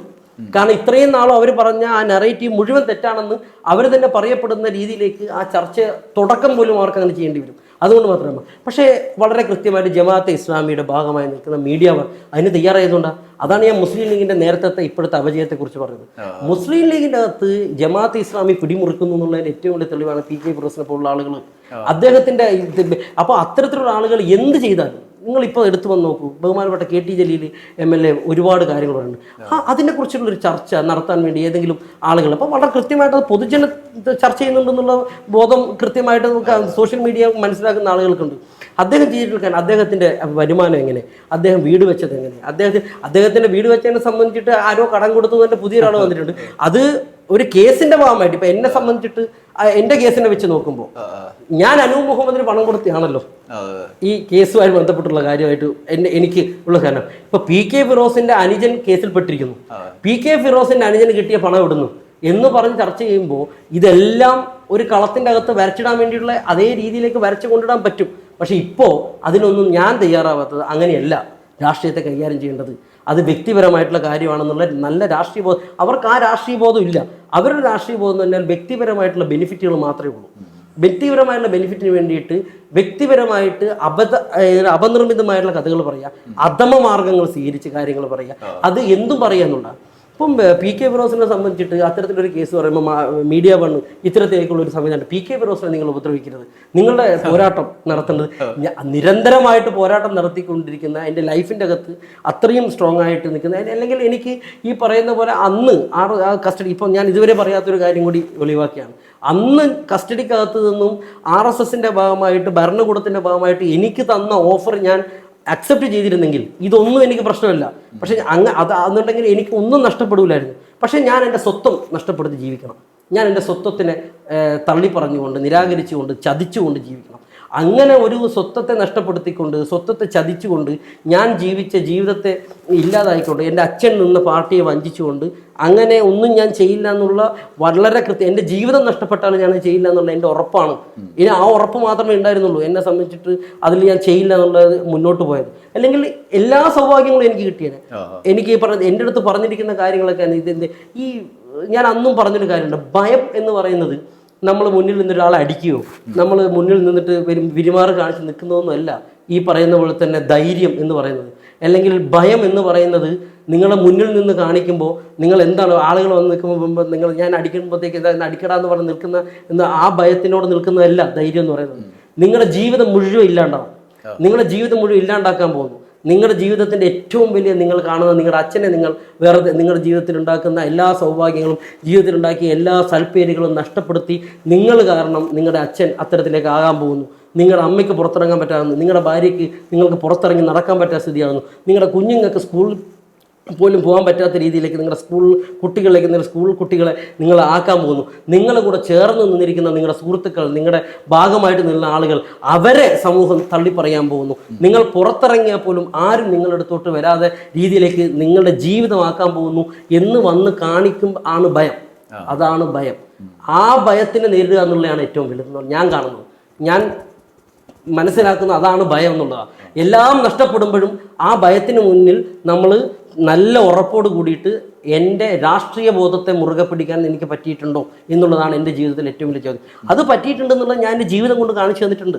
അല്ലെങ്കിൽ ഞാൻ പറഞ്ഞില്ല, എനിക്ക് ഒരുപാട് കാര്യങ്ങൾ പറയപ്പെടേണ്ടതായിട്ടുള്ള കാര്യങ്ങൾ അതൊക്കെ വരുന്ന കാലങ്ങളിൽ ഞാൻ പറയും. ഇപ്പം ഞാൻ പറയാൻ വേണ്ടിയിട്ട് നിങ്ങളുടെ അടുത്ത് സംസാരിക്കാൻ വേണ്ടി തയ്യാറായത് ഒരു പൊതു സാഹചര്യം ഇതുമായി ബന്ധപ്പെട്ട് വന്നുകൊണ്ടാണ്.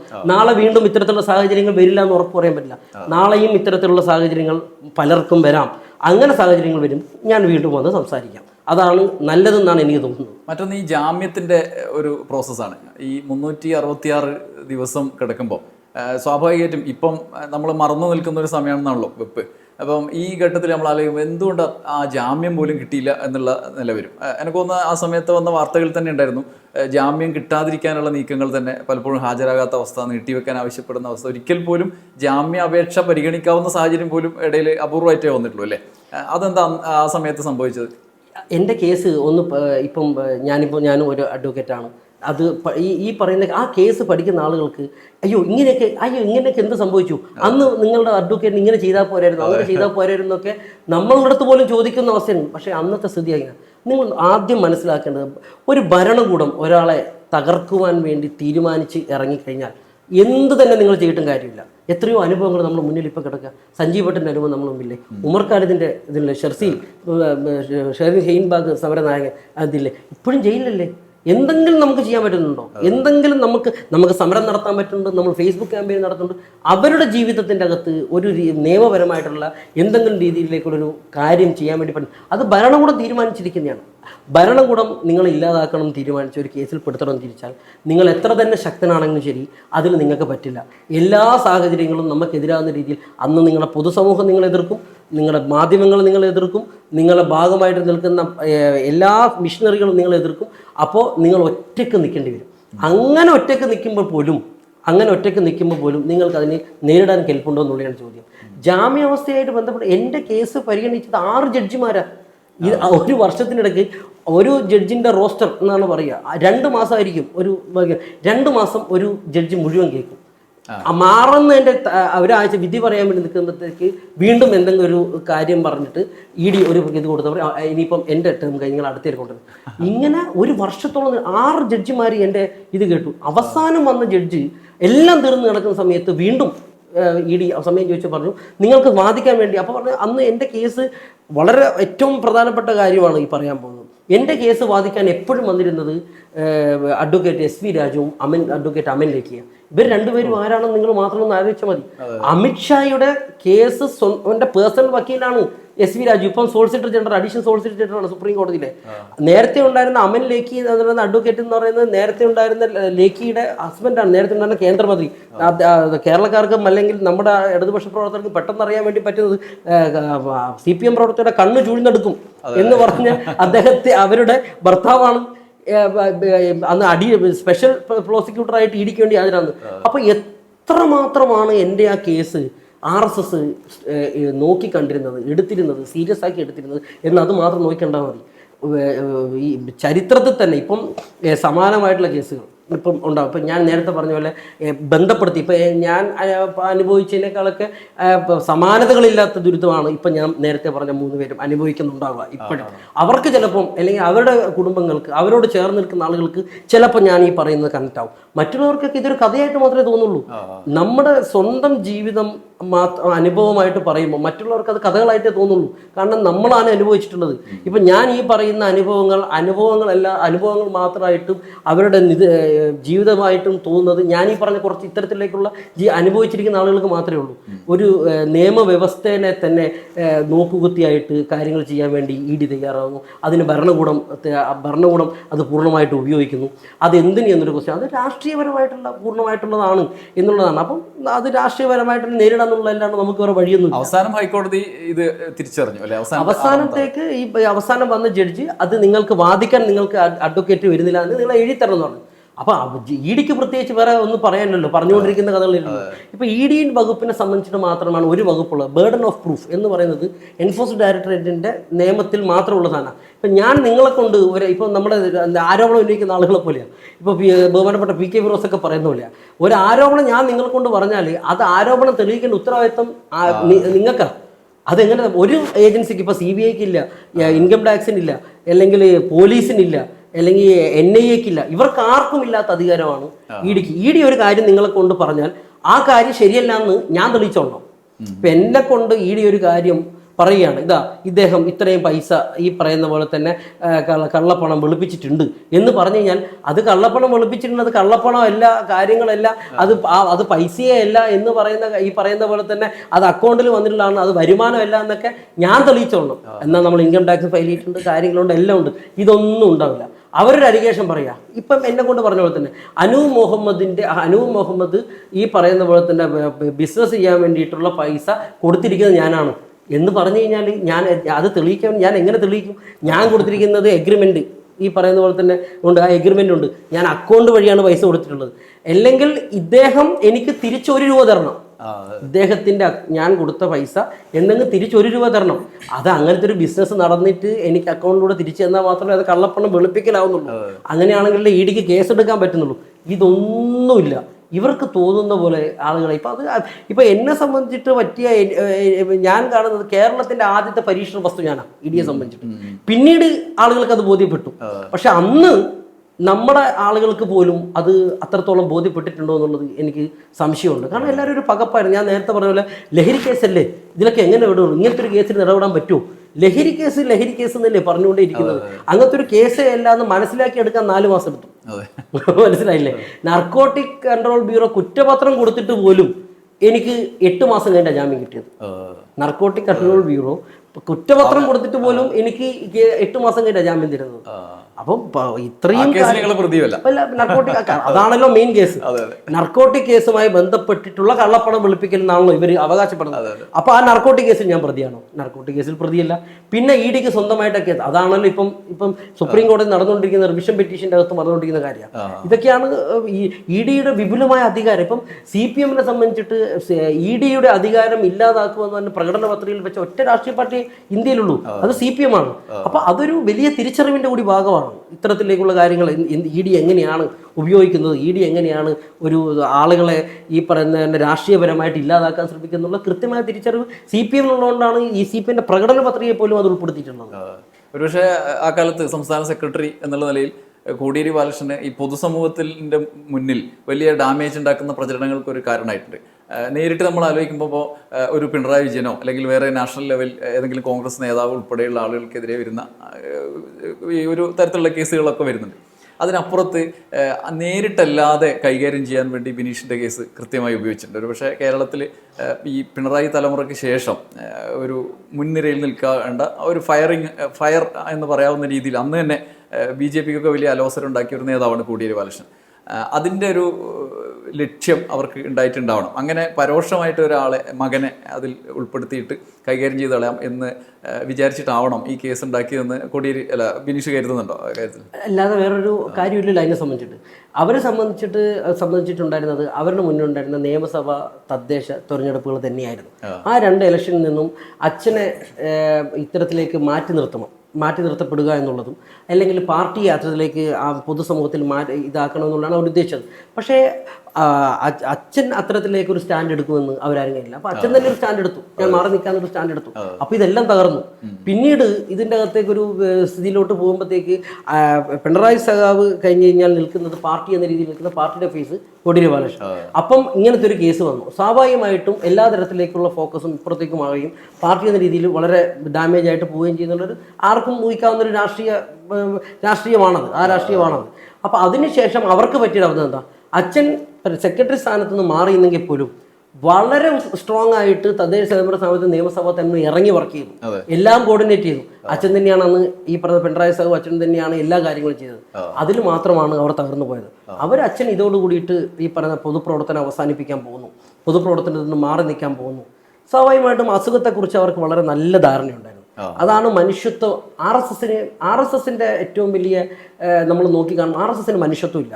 അവർക്ക് അവരുടേതായിട്ടുള്ള ലക്ഷ്യം നേടുവാൻ വേണ്ടി എന്തും അവർ ചെയ്യും.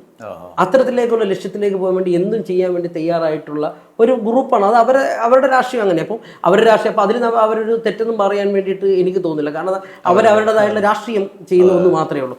അപ്പം ഇത്തരത്തിലേക്കുള്ളൊരു അവസ്ഥ വരുമ്പോൾ സ്വാഭാവികമായിട്ടും ആളുകൾക്ക് ഒരു മാനസികമായിട്ടുള്ള സംഭവം ഉണ്ടായില്ലേ. ആ മാനസിക അവസ്ഥയെ മറികടക്കാൻ വേണ്ടി കോടിയേരിക്ക് പറ്റി എന്നുള്ളതാണ് ആർ എസ് എസിനെ കോടിയേരി വിലയിരുത്തിയപ്പോൾ പറ്റിയ തെറ്റ് എന്ന് പറയുന്നത്. ഒരുപക്ഷെ ബിനീഷ് ജയിലിൽ നിന്ന് വന്നിട്ട് ആദ്യം കോടിയേരിയെ ആലിംഗനം ചെയ്യുന്ന ഒരു ദൃശ്യം ഇപ്പോഴും എൻ്റെ മനസ്സിലുണ്ട്. താടി വെച്ച ബിനീഷ് നേരെ വന്ന് കുറച്ച് ആരോഗ്യം ക്ഷീണിച്ചിട്ടുണ്ടെങ്കിലും അദ്ദേഹത്തിൻ്റെ മുഖത്ത് കാണായിരുന്നു എന്താണ് കടന്നു വന്ന അനുഭവം എന്ന് മനസ്സിലുണ്ടായിരുന്നു, മുഖത്തുണ്ടായിരുന്നു. അത് ഓർമ്മയുണ്ടോ ബിനീഷിനെ ആ ദിവസം ഇപ്പോൾ ഓർക്കുന്നുണ്ടോ? ഞാനത് മറക്കുമോ? ഞാൻ പറഞ്ഞില്ല, ഞാനതൊന്നും ഇപ്പം അച്ഛനുമായിട്ടുള്ള അത്തരത്തിലുള്ള ആ സമയത്തുള്ള കാര്യങ്ങളൊന്നും ഓരോ നിമിഷവും എനിക്ക് നല്ല ഓർമ്മയുണ്ട്. അപ്പം കയറി വരുമ്പോൾ എനിക്ക് എൻ്റെ 2 മക്കളും അച്ഛനാണ് ഇരിക്കുന്നത്. ഞാനും അച്ഛനും തമ്മിൽ അങ്ങനെ ഒരു കണക്ഷനുണ്ട്. ഞങ്ങൾ തമ്മിൽ അത്രയും വലിയ ബോണ്ടുണ്ട്. ചില കാര്യങ്ങൾ അച്ഛൻ വെറുതെ ഒന്ന് നോക്കിയാൽ പോലും അതിൻ്റെ എന്താണ് ഉദ്ദേശിക്കുന്നത് എനിക്ക് മനസ്സിലാവും. ഞാനും അച്ഛനും തമ്മിൽ ആ ഫസ്റ്റത്തെ ഞാൻ ആ ഒരു ആലിംഗനം അല്ലെങ്കിൽ ആ ഒരു ഹഗ്ഗിൽ തന്നെ നമ്മൾ തമ്മിൽ സംസാരിക്കേണ്ടതെല്ലാം സംസാരിച്ചിട്ടുണ്ട്. അതിനുശേഷം ഉണ്ടായിരുന്ന ഒരു വർഷം, അത് ഒരു 1.5 വർഷത്തോളമാണ് പിന്നെ അച്ഛൻ ഉണ്ടായിരുന്നത്. ആ ഒരു വർഷമാണ് എത്രയോ നാളുകൾക്ക് ശേഷം നിരന്തരമായിട്ട് അച്ഛൻ്റെ അടുത്ത് സംസാരിച്ചിട്ടുണ്ട്. ആ കഴിഞ്ഞ ഒരു വർഷം ഇപ്പം എനിക്ക് പറയാനുണ്ടായിരുന്ന കാര്യങ്ങൾ പോലെ തന്നെ ഞാൻ അച്ഛൻ്റെ അടുത്ത് പറയാനുണ്ടായിരുന്ന ജയിലിലുള്ള എല്ലാ അനുഭവങ്ങളും ഞാൻ അച്ഛൻ്റെ അടുത്ത് ഇപ്പോഴും അച്ഛൻ്റെ അടുത്ത് പറഞ്ഞിട്ടില്ല. ഞാൻ ആരുടെ അടുത്തും പറഞ്ഞിട്ടില്ല. ചില കാര്യങ്ങൾ മാത്രമേ ഞാൻ റിവീൽ ചെയ്തിട്ടുണ്ടായിരുന്നുള്ളൂ, വളരെ ചെറിയ കാര്യം. അത് അച്ഛനെ കൂടുതൽ വിഷമിപ്പിക്കുമെന്ന് എനിക്ക് നല്ലതായിട്ടോ അറിയാവുന്നതുകൊണ്ടാണ് ഞാൻ അത്തരത്തിലുള്ള കാര്യങ്ങൾ പറയുന്നത്. പക്ഷേ പുറമേ നടന്ന എല്ലാ കാര്യങ്ങളും അച്ഛൻ പറഞ്ഞിട്ടുണ്ട്. എല്ലാ കാര്യങ്ങളും എന്താണ് ഇനി എനിക്ക് ഭാവിയിൽ എന്തൊക്കെ കാര്യങ്ങളായിരിക്കും സംഭവിക്കാൻ പോകുന്നത്, അല്ലെങ്കിൽ ഒരു പക്ഷേ അതൊക്കെ എനിക്ക് തോന്നുന്നു ഇപ്പം അത് ആലോചിക്കുമ്പോഴാണ് എത്രത്തോളം മുൻകൂട്ടി കണ്ടിട്ടാണ് അച്ഛൻ എൻ്റെ അടുത്ത് എല്ലാ കാര്യങ്ങളും പറഞ്ഞിട്ടുണ്ടായിരുന്നത്. എനിക്ക് അതൊക്കെ എൻ്റെ മനസ്സിൽ ഇപ്പോഴും ഉണ്ട്. അത് അനുസരിച്ച് തന്നെയാണ് ഞാൻ മുന്നോട്ട് പോകുന്നത്. അന്ന് എന്തൊക്കെ രീതിയിലേക്കുള്ള കാര്യങ്ങളാണ് പുറമേ നടന്നിട്ടുള്ളതെന്നും എല്ലാ രീതിയിലും നടന്നിട്ടുള്ളതെന്നുള്ള വ്യക്തമായിട്ടുള്ള ചിത്രം അച്ഛൻ എനിക്ക് പറഞ്ഞു തന്നിട്ടുണ്ട്. അത് ഞാൻ പറയാമല്ലോ, ആ ഒരു വർഷം എനിക്ക് അച്ഛൻ്റെ കൂടെ നിൽക്കാൻ പറ്റിയില്ല എന്നുള്ളതാണ് എൻ്റെ ജീവിതത്തിൽ ഏറ്റവും വലിയൊരു എന്താ പറയുക, അത് മാത്രമേ എൻ്റെ ജീവിതത്തിലെ ഒരു പരാജയം ഞാൻ കാണുന്നു. എൻ്റെ ജീവിതത്തിലൊരു പരാജയം ഉണ്ടായിട്ടുണ്ടെങ്കിൽ അതാണ് എൻ്റെ ഏറ്റവും വലിയ പരാജയം എന്ന് ഞാൻ വിശ്വസിക്കുന്ന ഒരാളാണ്. ഒരു മകന് ആരായിക്കോട്ടെ, ഞാനിപ്പം എൻ്റെ അച്ഛൻ്റെ അടുത്ത് എനിക്ക് അത്രയും വലിയൊരു ആത്മബന്ധവും എല്ലാവർക്കും അങ്ങനെ തന്നെയായിരിക്കും. പക്ഷേ അങ്ങനെയാണല്ലോ പറയുമ്പോൾ പറയുന്നത് അതുണ്ടായത്. അപ്പോൾ എനിക്ക് അതിന് പോലെയുള്ള അവസരം നിഷേധിക്കപ്പെട്ട് നിൽക്കുന്ന ഒരവസ്ഥയിൽ പോകേണ്ടി വന്നു. അപ്പോൾ അത്രയും ഞാൻ കൂടുതലുണ്ടായിരുന്നെങ്കിൽ ചിലപ്പം അച്ഛൻ്റെ ആരോഗ്യസ്ഥിതി ഇത്രയും മോശമാവില്ല എന്നുള്ള ഉറപ്പ് എനിക്കുണ്ട്. അങ്ങനത്തെ ഒരു കേസ് ഉണ്ടായിട്ടില്ല. അപ്പോൾ അതൊരു രാഷ്ട്രീയപരമായിട്ടുള്ള ഒരു മനുഷ്യനെ മാനസികമായിട്ട് തകർത്തുകൊണ്ട് ജീവിതം തകർക്കുക എന്നുള്ളത്, ജീവിതം ഇല്ലാതാക്കുക എന്നുള്ളത് തന്നെയാണ്. ആ സമയത്ത് തന്നെയാണ് ഇവിടെ നാടകീയമായ കുറേ കാര്യങ്ങൾ നടന്നത്. അത് നേരിട്ട് ബിനീഷ് ചിലപ്പോൾ ദൃശ്യങ്ങളിലൂടെയൊക്കെ കണ്ടിട്ടുണ്ടാവും. താങ്കളുടെ വീട്ടിൽ റെയ്ഡ് നടത്തിയതും പിന്നീട് വൈഫ് കുട്ടിയെയും കൊണ്ട് മാധ്യമങ്ങൾക്ക് മുന്നിൽ വന്നതും അന്നുണ്ടായ ആ നാടകീയ സംഭവങ്ങൾ പിന്നീട് അറിഞ്ഞപ്പോൾ എന്താ തോന്നിയത്? അല്ല, ഞാൻ ആ സംഭവം ഞാൻ പുറത്തിറങ്ങിയതിന് ശേഷം മാത്രമേ, കാരണം ഫസ്റ്റത്തെ 60 ദിവസം എനിക്കൊന്നുമില്ല, ഞാൻ ബ്ലാങ്കാണ്. ഞാൻ 14 ദിവസം ഇഡിയുടെ കസ്റ്റഡി കഴിഞ്ഞ് പിന്നെയുള്ള ഒരു 46 ദിവസത്തോളം ഞാൻ ഒറ്റയ്ക്കൊരു സെല്ലിൽ കിടക്കുക. എനിക്ക് ഒന്നിനെ കുറിച്ചിട്ടും പുറമേയുള്ള കാര്യത്തെക്കുറിച്ച് അന്ന് എൻ്റെ അടുത്ത് പറഞ്ഞിട്ടില്ല. ഇങ്ങനത്തെ പുറമേ ഇങ്ങനെ അറിയുന്നുണ്ട്, കോടതിയിൽ പോയ സമയത്ത് ഇങ്ങനെ സംഭവങ്ങളുണ്ട് എന്നൊക്കെ പറയുന്നുള്ളതല്ലാതെ വേറൊന്നും എന്നെ കൊണ്ട് എനിക്ക് വേറെ ഒന്നും അറിയില്ലായിരുന്നു. ജയിലിൽ നിന്ന് ഇറങ്ങിക്കഴിഞ്ഞതിന് ശേഷം മാത്രമാണ് ഞാനത് കണ്ടിട്ടുള്ളതും. എൻ്റെ 2 വയസ്സാണ് എൻ്റെ രണ്ടാമത്തെ മോക്കുണ്ടായിരുന്നത്.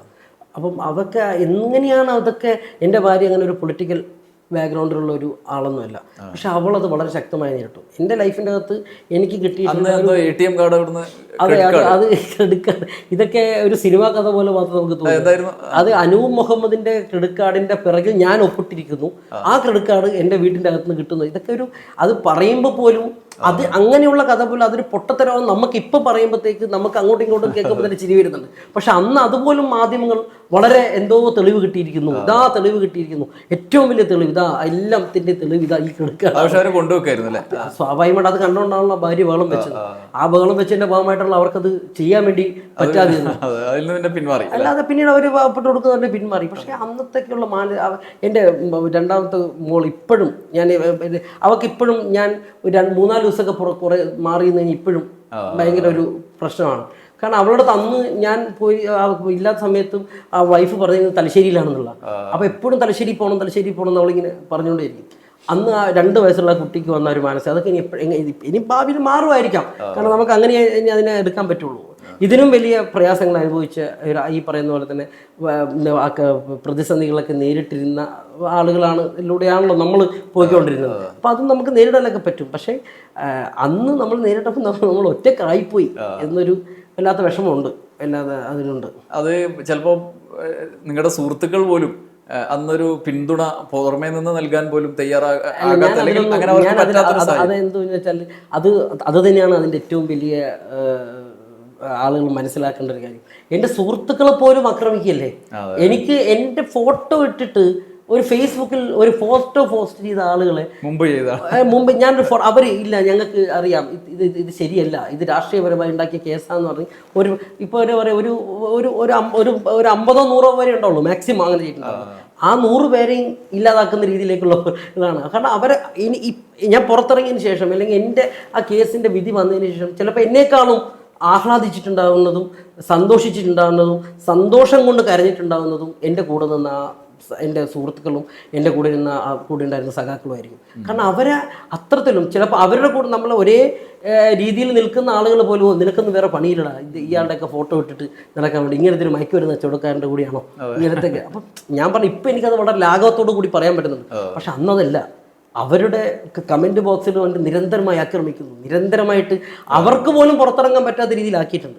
അതാണല്ലോ ED എൻ്റെ അടുത്ത് പറയുകയും ചെയ്തത്. നിങ്ങൾ പുറത്തിറക്കുമ്പോൾ നിങ്ങൾക്ക് ഒരു രീതിയിൽ നിങ്ങളുടെ ആരും ബന്ധപ്പെടില്ല, അങ്ങനെ ആക്കും. അത് വേണോ വേണ്ടിയോ എന്നാണ് എന്നോട് ചോദിച്ചത്. അവർ ചോദ്യം ചെയ്യുമ്പോൾ എന്താ നിങ്ങളോട് പറയാൻ പറ്റുന്ന കാര്യങ്ങൾ ഞാൻ അതൊക്കെ എഴുതും. എൻ്റെ ഒരു ലൈഫ് സമയത്ത് ഞാനിത് ഇത്രയും കാര്യങ്ങൾ എഴുതുന്ന സാധനം ചോദ്യം ചെയ്യുന്ന സമയത്ത് മുസ്ലിം വിരുദ്ധത അതെനിക്ക് വല്ലാത്തൊരു സാധനം. എൻ്റെ ഫോൺ ഇപ്പം എനിക്ക് വേണമെങ്കിൽ ഫോണൊക്കെ ഈ നിയമപ്രകാരം നമ്മുടെ പ്രൈവസി എന്ന് പറഞ്ഞിട്ട് ഞാൻ എല്ലാം ഓപ്പൺ ചെയ്ത് കൊടുത്തു. കാരണം എനിക്ക് വിളിക്കാനില്ല ഒരു ഇതിൽ പോലെ. അവർ സഹകരിക്കുന്നില്ല എന്ന് പറഞ്ഞുകൊണ്ടിരുന്ന വാചകം മാത്രമേ എന്താണ് സഹകരണം എന്നുള്ളതല്ലേ നമ്മളത് പറയേണ്ടത്. അവർ പറയുന്ന കാര്യങ്ങൾക്കൊക്കെ ഒപ്പിട്ട് കൊടുക്കണം. അവർ പറയുന്ന കുറേ കാര്യങ്ങൾ അന്ന് ഞാനത് കുറച്ച് കാര്യങ്ങളൊക്കെ പുറത്ത് പറഞ്ഞിട്ടുണ്ട്. എല്ലാ കാര്യങ്ങളും ഒപ്പിട്ട് കൊടുക്കണം. അതിന് ഞാൻ സഹകരിക്കുന്നില്ല എന്നുള്ളതാണ് അവരുടെ പ്രശ്നം എന്ന് പറയുന്നത്. എൻ്റെ ഫോണിൽ നോക്കുമ്പം ഏറ്റവും കൂടുതൽ മുസ്ലിം പേരുകളാണ്, ഒരു ബഹുഭൂരിപക്ഷം മുസ്ലിം പേരുകളാണ്. അപ്പം ഞാൻ എന്തിനാണ് മുസ്ലിങ്ങളായിട്ട് ബന്ധം, എന്തുകൊണ്ടാണ് മുസ്ലിങ്ങളായിട്ടുള്ളത്? അപ്പം മുസ്ലിം വിരുദ്ധത എന്ന് പറയുന്നത് ഒരു അന്വേഷണ ഏജൻസിയുടെ മുഖമുദ്രയെ എടുത്തുകൊണ്ട് നമ്മളെ ക്വസ്റ്റ്യൻ ചെയ്യുമ്പോഴത്തേക്ക് ഇങ്ങനത്തെ ഒരു സാധനം പറഞ്ഞുകൊണ്ടേ ഇരിക്കുകയാണ്. ഒരു സാധനം പറയാം. പിന്നെ ഉള്ളതെന്ന് പറഞ്ഞാൽ ഈ പറയുന്ന പോലെ തന്നെ നമ്മളെ കേസിൽ പെടുത്തും എന്ന് പറയുന്ന പോലെ തന്നെ ഇപ്പം ഈ പറയുന്ന പോലെ തന്നെയാണ് എല്ലാ രീതിയിലും എങ്ങനെ നിങ്ങൾക്ക് തീവ്രവാദ കേസുകളായിട്ട് കണക്ട് ചെയ്യാൻ പറ്റും. നമ്മൾക്ക് ഓരോ രീതിയിലും ഇപ്പം മുസ്ലിം പേരുള്ള ആളുകളുമായിട്ട് എനിക്കെന്ത് ബന്ധം, അനൂപ് മുഹമ്മദുമായിട്ട് എന്തിന് കച്ചവടം ചെയ്യുന്നു, ഇതൊക്കെയാണ് ക്വസ്റ്റ്യൻ. ഇതിലൊക്കെ നമുക്കെന്താ മറുപടി പറയാൻ പറ്റുക? ഈ മറുപടി ഈ പറയുന്ന ഇപ്പം അതിനെ ഈ പറയുന്ന ഇതിൻ്റെയൊക്കെ തന്നെ ഏറ്റവും രൂക്ഷമായിട്ടുള്ള എനിക്ക് ഉള്ളൊരു അനുഭവമാണ് ഞാൻ നേരത്തെ ഈ പറയുന്ന പോലെ ജയിലിൻ്റെ അകത്തുണ്ടായിരുന്ന അനുഭവം. ഈ പറയുന്ന തീവ്രവാദ കേസുകളിൽ പെട്ടിട്ട് ജയിലിൽ കിടക്കുന്ന കേരളക്കാരായിട്ടുള്ള ആളുകൾ അവർക്ക് വേണ്ടി ആരെന്ത് പറയുന്നു. ചിലപ്പോൾ അതിൻ്റെ അകത്തുള്ള ഒരു 10, 15, 20 പേരുണ്ട്. അതിൻ്റെ അകത്തുള്ള ഒരു 5, 6 പേർക്ക് മാത്രമേ അതിൻ്റെ സംഭവം തമ്മിൽ കൃത്യമായിട്ടുള്ള ഒരു ചെറിയൊരു കാര്യം പറയാം. മാനസിക വിഭ്രാന്തിയുള്ള ഒരാളുണ്ട് അതിൻ്റെ അകത്ത്. ഈ കേസിൽ പെട്ടിരിക്കുന്ന ഒരാളാണ്. അവൻ ഒരു കോഴിപ്പിടിയിൽ വർക്ക് ചെയ്യുന്ന ഒരുത്തരാണ്. കണ്ണൂരിൽ കോഴിപ്പിടിയിൽ വർക്ക് ചെയ്തുകൊണ്ടിരുന്നവരാണ്. ആ കോഴിപ്പിടിയിൽ ഇവരെല്ലാം ഈ പറയുന്ന കേസിൽപ്പെട്ട ആളുകൾ കുറേ പേര് അവിടെ അതിന് സംസാരിച്ചിട്ടുണ്ടായിരുന്നു. അങ്ങനെ സംസാരിച്ചതിൻ്റെ ഭാഗമായിട്ടുള്ള കാര്യങ്ങൾ ഇവൻ അറിയാമെന്ന് പറഞ്ഞാൽ ഇവനെയും കൂടി പിടിച്ചുകൊണ്ടുപോയത്. അവൻ മാനസിക വിഭ്രാന്തിക്ക് മരുന്ന് കഴിക്കുന്ന ഒരാളാണെന്നും അവൻ അതിനുള്ള സർട്ടിഫിക്കറ്റ് ഉള്ള ഒരാളുമാണ്. ആ സർട്ടിഫിക്കറ്റ് ഹാജരാക്കിയാൽ അവന് ജാമ്യം കിട്ടും. ആ സർട്ടിഫിക്കറ്റിന് വേണ്ടി അവൻ്റെ ഉമ്മയും ഉപ്പയൊക്കെ പോയിട്ട് ആ ചികിത്സിക്കുന്ന ഡോക്ടറെ അടുത്ത് പോയിട്ട് പറഞ്ഞിട്ട് പോലും ആ സർട്ടിഫിക്കറ്റ് പോലും കൊടുക്കാൻ. ഇതൊക്കെ ഞാൻ വളരെ ചെറിയൊരു സാധനം പറയാം. കേസ് ഇതാണല്ലോ അല്ലേ? ആര് തീവ്രവാദിയില്ലേ? തീവ്രവാദി എന്ന് പറഞ്ഞു. പക്ഷേ അതിൻ്റെ അകത്തുള്ള എന്തോ അതിനകത്തുള്ള 5-6 പേർക്ക് കൃത്യമായിട്ട് ഇതുമായിട്ട് ബന്ധമുണ്ട്. പക്ഷേ ബഹുഭൂരിപക്ഷം ആളുകൾക്കില്ല. പക്ഷേ ആ ബഹുഭൂരിപക്ഷം ആളുകൾ ഇതിൽ ബന്ധമില്ലാതെ തന്നെ എന്തും വിശ്വസിക്കും. ഫോൺ കോളിൻ്റെ അടിസ്ഥാനത്തിൽ മാത്രം അറസ്റ്റ് ചെയ്യപ്പെട്ടില്ല. എന്താ വിഷയം എന്നറിയോ? ഇപ്പം ഞാൻ ഒരു സ്ഥലത്ത് ബോംബ് വെക്കാൻ പോകുന്നു. ഞാൻ അതിനു മുമ്പ് നിങ്ങൾ എൻ്റെ സുഹൃത്തായിരിക്കും. അതിന് തൊട്ട് മുമ്പ് നിങ്ങൾ വിളിച്ചിട്ടുണ്ടാവുക നിങ്ങളാ, സ്വാഭാവികമായിട്ട് വിളിച്ചതാണ്. ആ വിളിച്ചതിൻ്റെ അടിസ്ഥാനത്തിലാണ് നിങ്ങൾ അറസ്റ്റ് ചെയ്തിരിക്കുന്നത്. ഇതൊക്കെ ഞാൻ ചോദിക്കുന്ന മുസ്ലിം ലീഗ് എന്ന് പറയുന്നത് ഇവരുടെ മുസ്ലിം സമുദായത്തിൻ്റെ ഭാഗമായി നിൽക്കുന്ന ആളുകൾ ഇത്തരത്തിലുള്ളൊരു വിഷയം വന്നപ്പോൾ തന്നെ തീവ്രവാദ കേസുകൾ തന്നെ അങ്ങനെ അവൾ ഒഴിച്ചു നിർത്തുക, അവരെ മാറ്റി നിർത്തുകയാണ്. അവർക്ക് വേണ്ടി ആരും സംസാരിക്കാൻ വേണ്ടി തയ്യാറാവുന്നില്ല. അവർ ഉൾപ്പെട്ടിരിക്കുന്ന ആളുകൾ പോലും അവരുടെ സംസാരിക്കാൻ, അവരുടെ ജീവിതങ്ങൾ എന്തൊക്കെയാണ്. ഞാൻ പറഞ്ഞത് ആ കേസിൽപ്പെട്ടതിൻ്റെ മെറിറ്റിലൊക്കെ ഒന്നും ഞാൻ പോകുന്നില്ല. പക്ഷെ ബഹുഭൂരിപക്ഷം ജയിലുകളിലും ഇത്തരത്തിലുള്ള അവസ്ഥയുണ്ടെന്നേ. ഈ പരപ്പന അഗ്രഹാര ജയിലിൽ തന്നെ എത്ര രൂപ, അതിൻ്റെയൊക്കെ എത്രയോ ഇരട്ടിയായിരിക്കും തീഹാറിൽ ഉണ്ടാവുക. അപ്പം ഈ പൊതുവായിട്ടുള്ള ചോദ്യം ചെയ്യലിലൊക്കെ തന്നെ വന്നിരിക്കുന്ന മെയിൻ സാധനം നമ്മളെ മാനസികമായിട്ട് ഹരാസ് ചെയ്യുന്നതിന്റെ ഭാഗമായിട്ട് എന്നെ ദേഹോപദ്രവം ഇന്ന് ഏൽപ്പിച്ചിട്ടില്ല. ദേഹോപദ്രവമൊക്കെയാണ് നമുക്ക് ഈസി ആയിട്ട് ഹാൻഡിൽ ചെയ്യാന്നേ. ദേഹോപദ്രവം എന്ന് നമുക്ക് എന്താ പ്രശ്നം? കുറച്ച് നാൾ നമുക്ക് ദേഹത്തിൻ്റെ അത് അങ്ങനെ തന്നെ നമുക്ക് നേരിടാൻ പറ്റും. ഇത് നമ്മുടെ ദേഹോപദ്രവമാണെങ്കിൽ എന്താ പ്രശ്നം? നമുക്ക് അടിക്കുന്നു, നമ്മൾ ഇതാക്കുന്നു, നമ്മുടെ ശരീരം പോകുന്നു, ഓക്കെ, അത് നമ്മൾ മാത്രമാണ്, നമുക്ക് മാത്രമായിട്ട് നമുക്ക് നേടുന്നതിൻ്റെ ഒരു പ്രശ്നം. മറ്റേത് അതല്ല. അതാണ് നമ്മളെല്ലാവരും മനസ്സിലാക്കി. ഇപ്പം നമ്മുടെ സറൗണ്ടിങ്ങിൽ ഇപ്പം ഞാൻ കാരണം എൻ്റെ കൂടെ നിൽക്കുന്ന എൻ്റെ അച്ഛൻ, എൻ്റെ അമ്മ, എൻ്റെ ഭാര്യ, എൻ്റെ മക്കൾ, എൻ്റെ സുഹൃത്തുക്കളുടെ ജീവിതം ഇല്ലാതാകുന്നു എന്ന് പറഞ്ഞാൽ അതിൽ കൂടുതൽ വലിയ വേദന എന്താ ഒരു മനുഷ്യനെ സംബന്ധിച്ച് തരേണ്ട? മനുഷ്യനാണെങ്കിൽ, മനുഷ്യരല്ലാത്ത ആളുകൾക്ക് ഇതൊന്നും ഒരു പ്രശ്നമല്ല. മനുഷ്യരാണെങ്കിൽ അതായിരിക്കണം ഏറ്റവും വലിയ കൺസേൺ എന്നാണ് ഞാൻ ധരിക്കുന്നത്. എനിക്ക് ഒരു അപകടം പറ്റുന്നതിനേക്കാളും വലുത്, അല്ലെങ്കിൽ ഞാൻ കാരണം മറ്റുള്ളവർക്ക് ഒരു അപകടം പറ്റുന്നതാണ് അത് ഏറ്റവും വലിയ പാതകം എന്നുള്ളത് മനസ്സിലാക്കുന്നതാണ് ഒരു മനുഷ്യത്വമുള്ള ആളുകൾക്ക്, അല്ലെങ്കിൽ മനുഷ്യൻ്റെ ഫീലിങ്സ് ഉള്ള എല്ലാവർക്കും വേണ്ടത് ഞാൻ മനസ്സിലാക്കുന്നത്. അപ്പം ഞാൻ കാരണം ഒരു ബുദ്ധിമുട്ടുണ്ടാവരുതായിരിക്കും എന്ന് പറഞ്ഞുകൊണ്ടാണ് ഈ പറയുന്ന മറ്റു കാര്യങ്ങൾ. അപ്പം അല്ലെങ്കിൽ മറ്റു കാര്യങ്ങൾക്കൊക്കെ ഞാൻ അവർ പറഞ്ഞ് ഒപ്പിട്ട് കൊടുത്തിട്ടുണ്ടെങ്കിൽ ഈ പറയുന്ന ഒരു പ്രശ്നമില്ല. എൻ്റെ അച്ഛന് ഈ പറയുന്ന പോലെ തന്നെ സ്വാഭാവികമായിട്ട് രാഷ്ട്രീയപരമായിട്ട് ഉള്ള രീതിയിലേക്ക് എനിക്ക് രാഷ്ട്രീയപരമായിട്ടുള്ള വലിയ രീതിയിലേക്കുള്ള ഓഫറുകളാണ്. ഞാൻ അതിൻ്റെ ഭാഗമായിട്ട് കൂടി പറയും. എനിക്ക് വലിയ ഓഫർ അതിൽ പറഞ്ഞിരിക്കുന്ന വളരെ മാനസികപരമായിട്ട് നമ്മൾ തകർക്കുന്ന തരത്തിലേക്കുള്ള വാചകങ്ങളാണ് അവർ യൂസ് ചെയ്തെങ്കിൽ പോലും എനിക്ക് വലിയ രീതിയിലേക്കുള്ള സാമ്പത്തികപരമായിട്ടുള്ള കാര്യങ്ങളാണെങ്കിൽ പോലും, അല്ലെങ്കിൽ ഈ പറയുന്ന പോലെ രാഷ്ട്രീയപരമായിട്ടുള്ള ഓഫറാണ് ഒക്കെയാണ് തന്നിട്ടുള്ളത്. എന്നിട്ട് ഞാൻ മറ്റുള്ള കാര്യങ്ങൾ കൂടി ചെയ്യണം. അങ്ങനെ ചെയ്ത് കഴിഞ്ഞാൽ പിന്നെ ഞാൻ ജീവിക്കാനൊക്കെ പറ്റും. എനിക്ക് ഈ പറയുന്ന ഇപ്പോഴത്തെ സാഹചര്യത്തിൽ, ഇപ്പോഴത്തെ പൊളിറ്റിക്സിലൊക്കെ ഏത് പാർട്ടിയിൽ മാറുന്ന ജീവിക്കാനൊക്കെ പറ്റും. അന്നുണ്ടായിരുന്ന ഒരു പ്രചരണം, ചില മാധ്യമങ്ങൾ വാർത്ത ആയിട്ട് തന്നെ ചെറിയ സൂചനകൾ നൽകിയിരുന്നത് അടുത്തത് കോടിയേരിയിലേക്കാണെന്ന് പറഞ്ഞിട്ടുള്ള പ്രചരണങ്ങളുണ്ടായിരുന്നു. അത് അവരുദ്ദേശിച്ചു അത് തന്നെയാണല്ലോ, അച്ഛനിലേക്ക് എങ്ങനെയെങ്കിലും എത്തിക്കാന്നുള്ളതാണ്. ഞാൻ പറഞ്ഞത് ഈ കേസുകളൊക്കെ ഉണ്ടാക്കിയിരിക്കുന്ന ആളുകൾ ഇപ്പോൾ ഈ പറയുന്ന പോലെ തന്നെ RSSനെ സംബന്ധിച്ചിട്ട് ഇപ്പോൾ അത് പ്രശ്നമില്ല. ഇപ്പോൾ അവർക്ക് ഇപ്പം ഞാനൊരു വേണ്ട, ഇപ്പം എന്നെ സംബന്ധിച്ച് ഇപ്പം 3 വർഷമായിട്ട് എന്തുകൊണ്ട് എന്നെ കുറിച്ചിട്ട് പ്രശ്നമില്ല. നിങ്ങൾ വളരെ സിമ്പിളായിട്ട് 22 വർഷത്തോളം എന്നെക്കുറിച്ച് നിരന്തരം വാർത്ത ഉണ്ടായിക്കൊണ്ടിരുന്ന മാധ്യമങ്ങൾ, 22 വർഷത്തോളം നിരന്തരമായി എനിക്കെതിരെ കഥകൾ ഉണ്ടായിക്കൊണ്ടിരുന്ന ആൾ, ഇപ്പം 3 വർഷമായിട്ട് എന്താ ഒരു പ്രശ്നമില്ലാത്തത്? ഞാൻ ഈ സമൂഹത്തിൽ തന്നെ ഇപ്പോഴും ജീവിക്കുന്നുണ്ട്. അപ്പോൾ ഇതാണിപ്പോൾ നാളെ ഇതിപ്പോൾ ഞാൻ കഴിഞ്ഞു, ഇനി നാളെ വേറൊരാളാണ് അതിൻ്റെക്കുള്ള ഒരു കൂട്ടലാണ് നടന്നിരിക്കുന്നത്. അത് കൃത്യമായിട്ട് മനസ്സിലാക്കപ്പെടുന്നതിൽ നമുക്ക് എവിടെയെങ്കിലും പിഴച്ചു പോയിട്ടുണ്ടോ എന്ന് മാത്രമേ നമ്മൾ മനസ്സിലാക്കണ്ട. ഇപ്പോൾ എൻ്റെ ജീവിതം അതിൻ്റെ ഉദാഹരണമാണ്. അങ്ങനൊരു അവസ്ഥ നാളെ മറ്റൊരാൾക്ക് വരരുത്. അപ്പം എന്തെങ്കിലും ഒരു പ്രശ്നം വരുമ്പോൾ അയ്യോ എനിക്ക് ഇത്തരത്തിലേക്കുള്ള ഒരു പ്രതിരോധവും തീർത്തില്ലല്ലോ, എനിക്ക് ഇത്തരത്തിലേക്കുള്ള ഒരു സംഭവം ആരും ചെയ്തില്ലല്ലോ എന്നല്ല ഞാൻ ചിന്തിക്കേണ്ടത്. നാളെ ഇത് മറ്റൊരാൾക്ക് വരും. വരുമ്പോൾ അതിൻ്റെ കൃത്യമായിട്ടുള്ള രാഷ്ട്രീയം ഇന്നതാണ് എന്ന് പറഞ്ഞ് അതിനെ നേരിടുക ചെയ്യേണ്ടത്.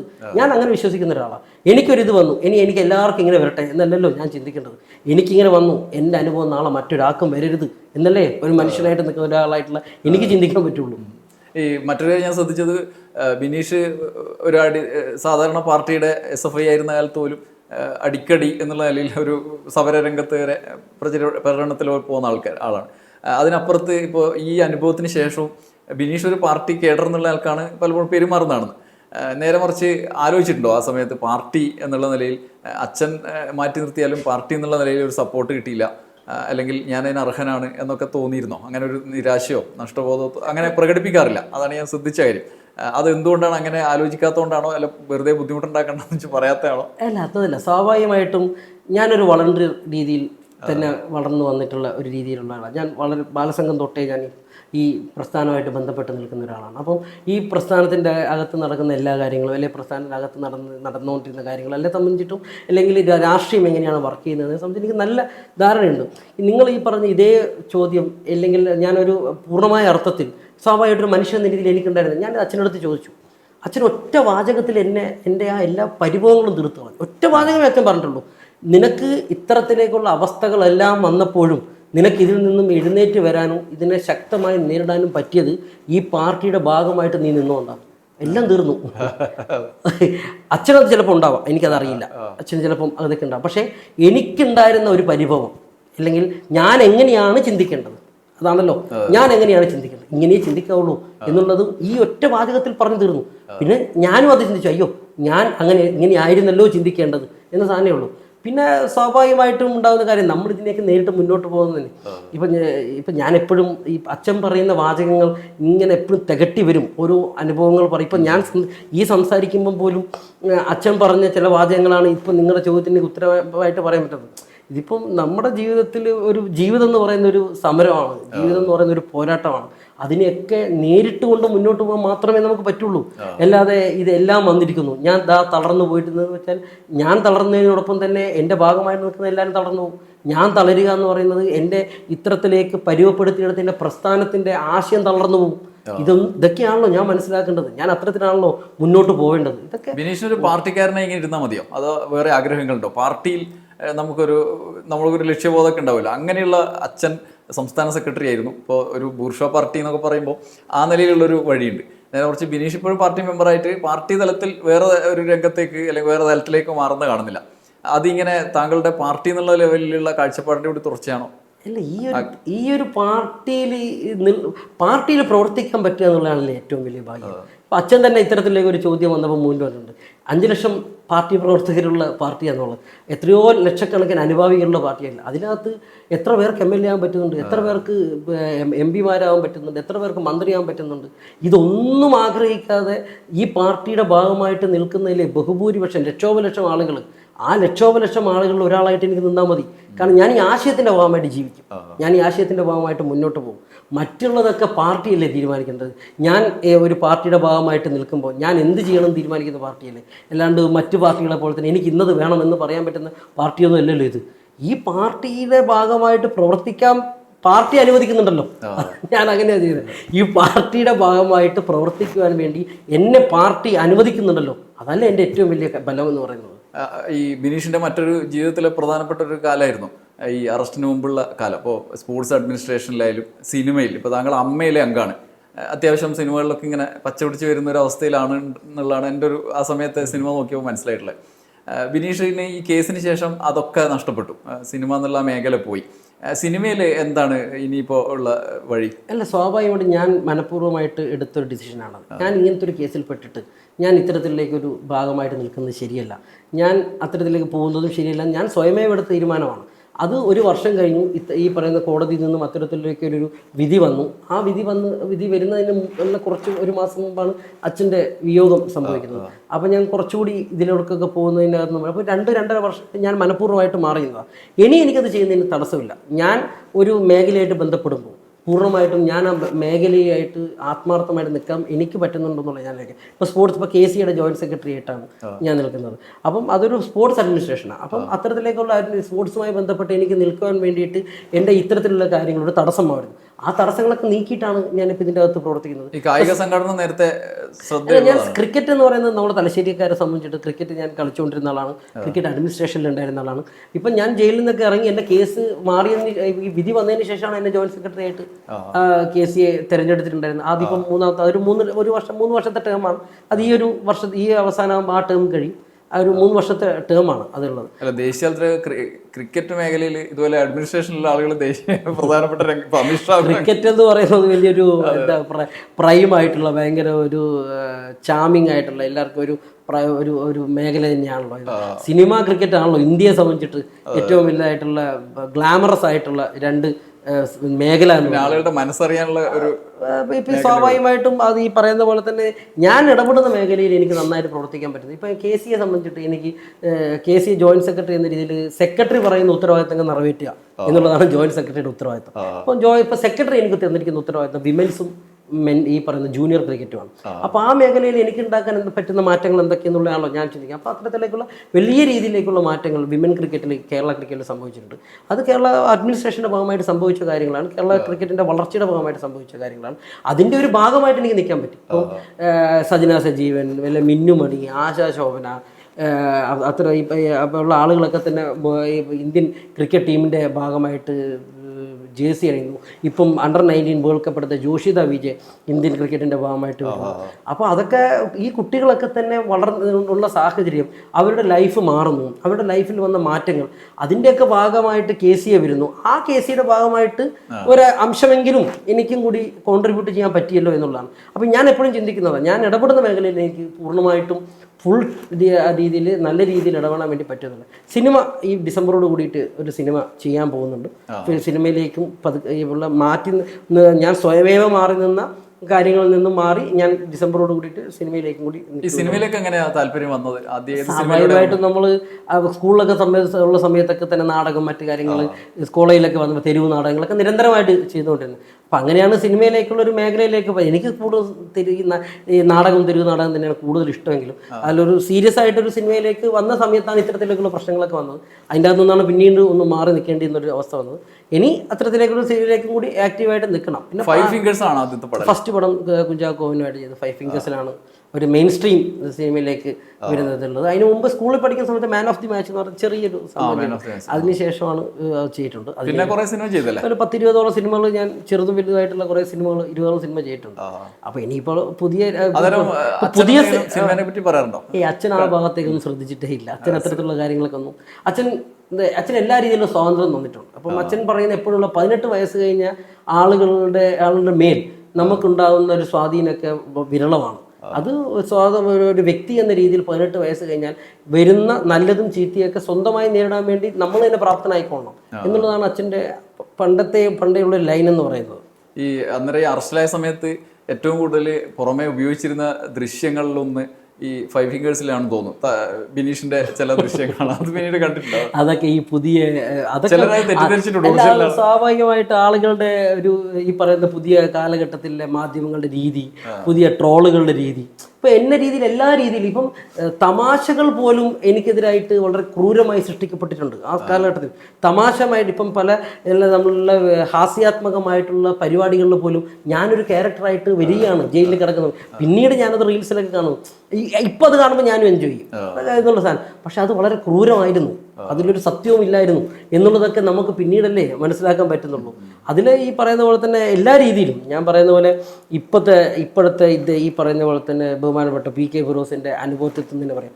അദ്ദേഹം പറഞ്ഞ കാര്യങ്ങൾ അദ്ദേഹം ഇപ്പോൾ ഒന്ന് റീവൈൻഡ് ചെയ്തിട്ട് നോക്കിക്കഴിഞ്ഞാൽ ഇപ്പോൾ അദ്ദേഹം നിലനിൽക്കുന്ന കാര്യങ്ങൾ വെച്ച് നോക്കി, ഇപ്പം അദ്ദേഹത്തിനെ സപ്പോർട്ട് ചെയ്തിട്ട് വലിയ ഒരു ജാഥ അല്ലെങ്കിൽ ഒരു പൊതുയോഗം മുസ്ലിം ലീഗ് അദ്ദേഹത്തിൻ്റെ നാട്ടിൽ വെച്ചു. ആ നാട്ടിൽ വെച്ച് അതിൻ്റെ വീഡിയോ ഒന്നും ഇപ്പം നിങ്ങളൊന്ന് എടുത്ത് വെച്ച് കണ്ടു നോക്കിയാൽ ഒരു 50 പേര് തികച്ച കസേരയിലില്ല.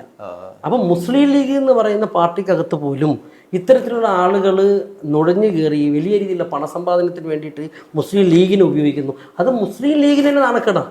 മുസ്ലിം ലീഗിൽ എത്രയോ നല്ല ആളുകളുള്ള ആളുകൾ. മുസ്ലിം ലീഗ് എന്ന് പറയുന്നത് ഞാൻ പറഞ്ഞേ, മുസ്ലിം ലീഗ് ഈ സമൂഹത്തിൽ നിലനിൽക്കുന്നതിൻ്റെ ഒരു ഘടകം എന്ന് ഞാൻ വിശ്വസിക്കുന്നു എന്ന് വെച്ചാൽ ഈ ന്യൂനപക്ഷ വർഗീയത എന്ന് പറയുന്ന സാധനത്തെ ചെറുക്കുവാൻ വേണ്ടി പാണക്കാട് കുടുംബത്തിന് അല്ലെങ്കിൽ നേതൃത്വം മുസ്ലിം ലീഗിന് വലിയ ഉത്തരവാദിത്വം നിറവേറ്റാനുണ്ട്.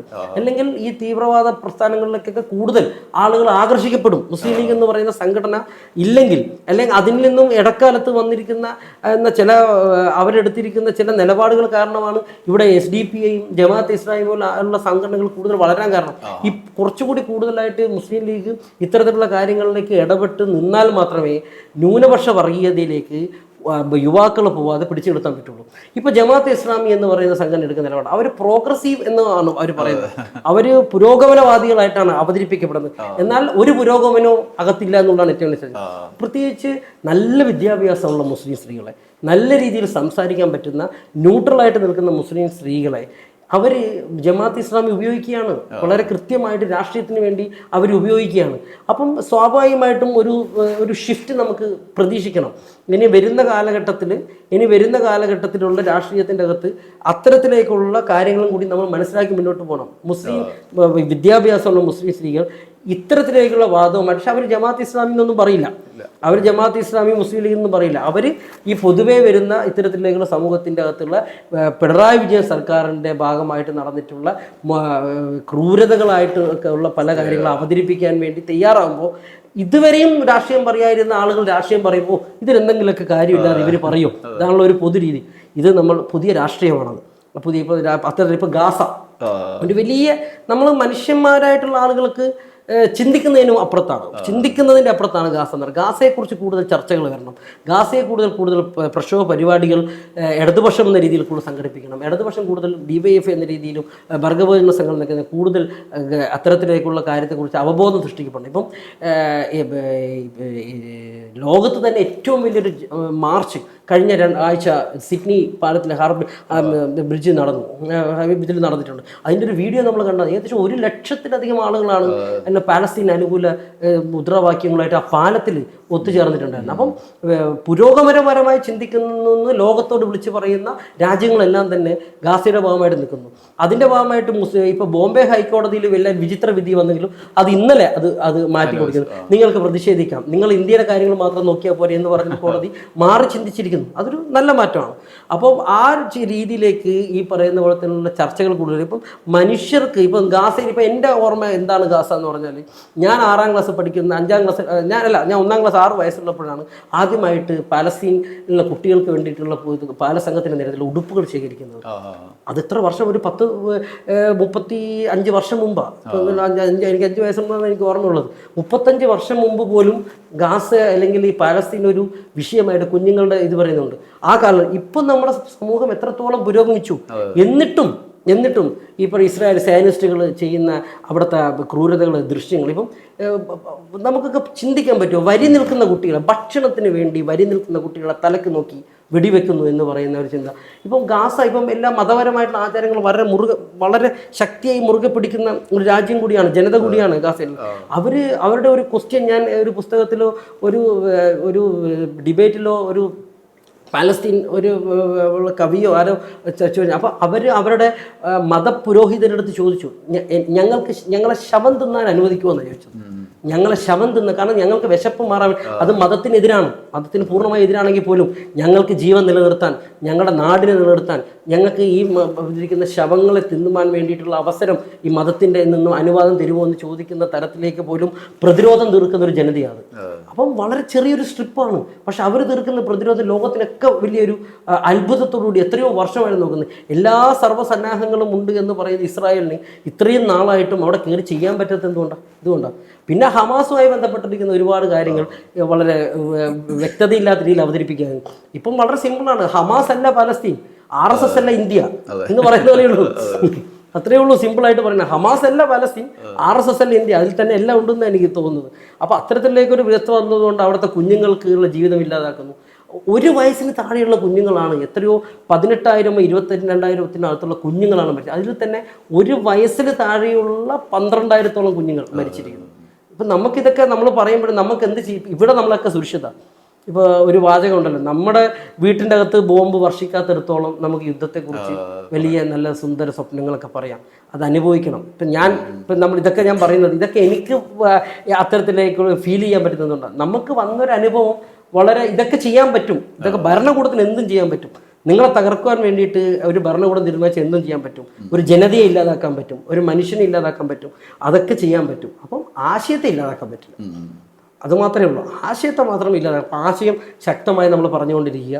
ഈ ആശയത്തിൻ്റെ ഭാഗമായിട്ട് നിൽക്കുന്ന ആളുകളെ തകർക്കാൻ ശ്രമിക്കുമ്പോൾ അതിൽ നിന്നൊക്കെ നമുക്ക് പ്രതിരോധം സൃഷ്ടിച്ചുകൊണ്ട് മുന്നോട്ട് പോകാൻ പറ്റുന്നുള്ള ജീവിതങ്ങൾ ആണ് മുന്നിലുള്ളതെന്ന് വരുന്ന തലമുറയ്ക്ക്, അല്ലെങ്കിൽ അത്തരത്തിലുള്ള വരുന്ന അനുഭവത്തിൽ വരുന്ന ആളുകളുടെ മുന്നിൽ നിന്നുകൊണ്ട് ഇതാ ഞങ്ങളൊക്കെ ഇവിടെ ഉണ്ട്, ഇതിന് ശക്തമായിട്ടൊരു പ്രതിരോധം സൃഷ്ടിക്കാൻ പറ്റുമെന്ന് പറഞ്ഞ് മുന്നോട്ട് പോകുക എന്നുള്ള മാത്രമേ ജീവിതത്തിൽ ചെയ്യാൻ പറ്റുള്ളൂ.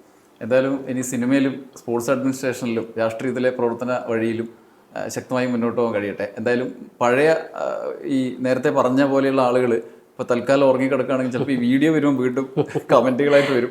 അതെ അതെ അല്ല അതൊക്കെ പ്രതീക്ഷിക്കാതെ ഇപ്പം ഞാൻ പറയട്ടെ, ഞാൻ അവരെ വ്യക്തിപരമായിട്ട് ഇപ്പോഴും ഒന്നും പറയുന്നില്ല. ഇപ്പം അവർ സ്വന്തമായിട്ട് ആലോചിക്കട്ടെ, അവർ പറഞ്ഞിരുന്ന കാര്യങ്ങളൊക്കെ തന്നെ എന്തായിരുന്നു എന്ന് ആലോചിക്കട്ടെ. പിന്നെ ഇപ്പം മീഡിയ വണ്ണ് പോലത്തെ ഞാൻ ഇപ്പം പേര് പറഞ്ഞുകൊണ്ട് അവർ വീണ്ടും ആ ഒരു ചർച്ചയിലേക്ക് വരുമെന്നാണ് ഞങ്ങൾ കരുതട്ടെ. എനിക്ക് ലഹരി കേസില്ല, എന്നെ പിടിക്കപ്പെട്ടതല്ല. ഈ വാചകങ്ങളൊക്കെ തന്നെ മീഡിയ വണ്ണ് തിരുത്തണം. PK ഫിറോസിനെ ഞാൻ ആക്രമിച്ചല്ല. PK ഫിറോസ് എന്ന് പറയുന്ന വ്യക്തി RSSന്റെ കയ്യിൽ അടിക്കാൻ വേണ്ടിയിട്ടുള്ളൊരു വടി കൃത്യമായിട്ട് എത്തിച്ചു കൊടുക്കുകയാണ് ചെയ്തത്. ആ എത്തിച്ചു കൊടുക്കുന്നതിൻ്റെ ഭാഗമായിട്ടാണ് അത്തരത്തിലേക്ക് എത്തിച്ചു കൊടുക്കുന്നത് ഒരു കാരണം. അതില്ലെങ്കിലും അവർ വന്ന് കാര്യങ്ങളൊക്കെ ചെയ്യും, അവർ നമ്മളെ ഈ പറയുന്ന ഇതിലേക്കൊക്കെ പെടുത്തുകയൊക്കെ ചെയ്യും. പക്ഷേ PK ഫിറോസ് അതിൻ്റെ ഫസ്റ്റത്തെ സ്റ്റാർട്ട് അദ്ദേഹത്തിൽ നിന്നാണ് ഉണ്ടായിട്ടുള്ളത്. അദ്ദേഹത്തിൽ നിന്ന് തന്നെ ഒരു സ്റ്റാർട്ട് തുടങ്ങിയിട്ടുണ്ട്, അത് മനസ്സിലാക്കിയാൽ മതി. അപ്പോൾ എല്ലാവിധ ഭാവങ്ങളും. ഓക്കെ, അടുത്ത ആഴ്ച മറ്റൊരു അതിഥിയുമായി ടോക്ക് ഷോ വീണ്ടും വരാം. നന്ദി, നമസ്കാരം.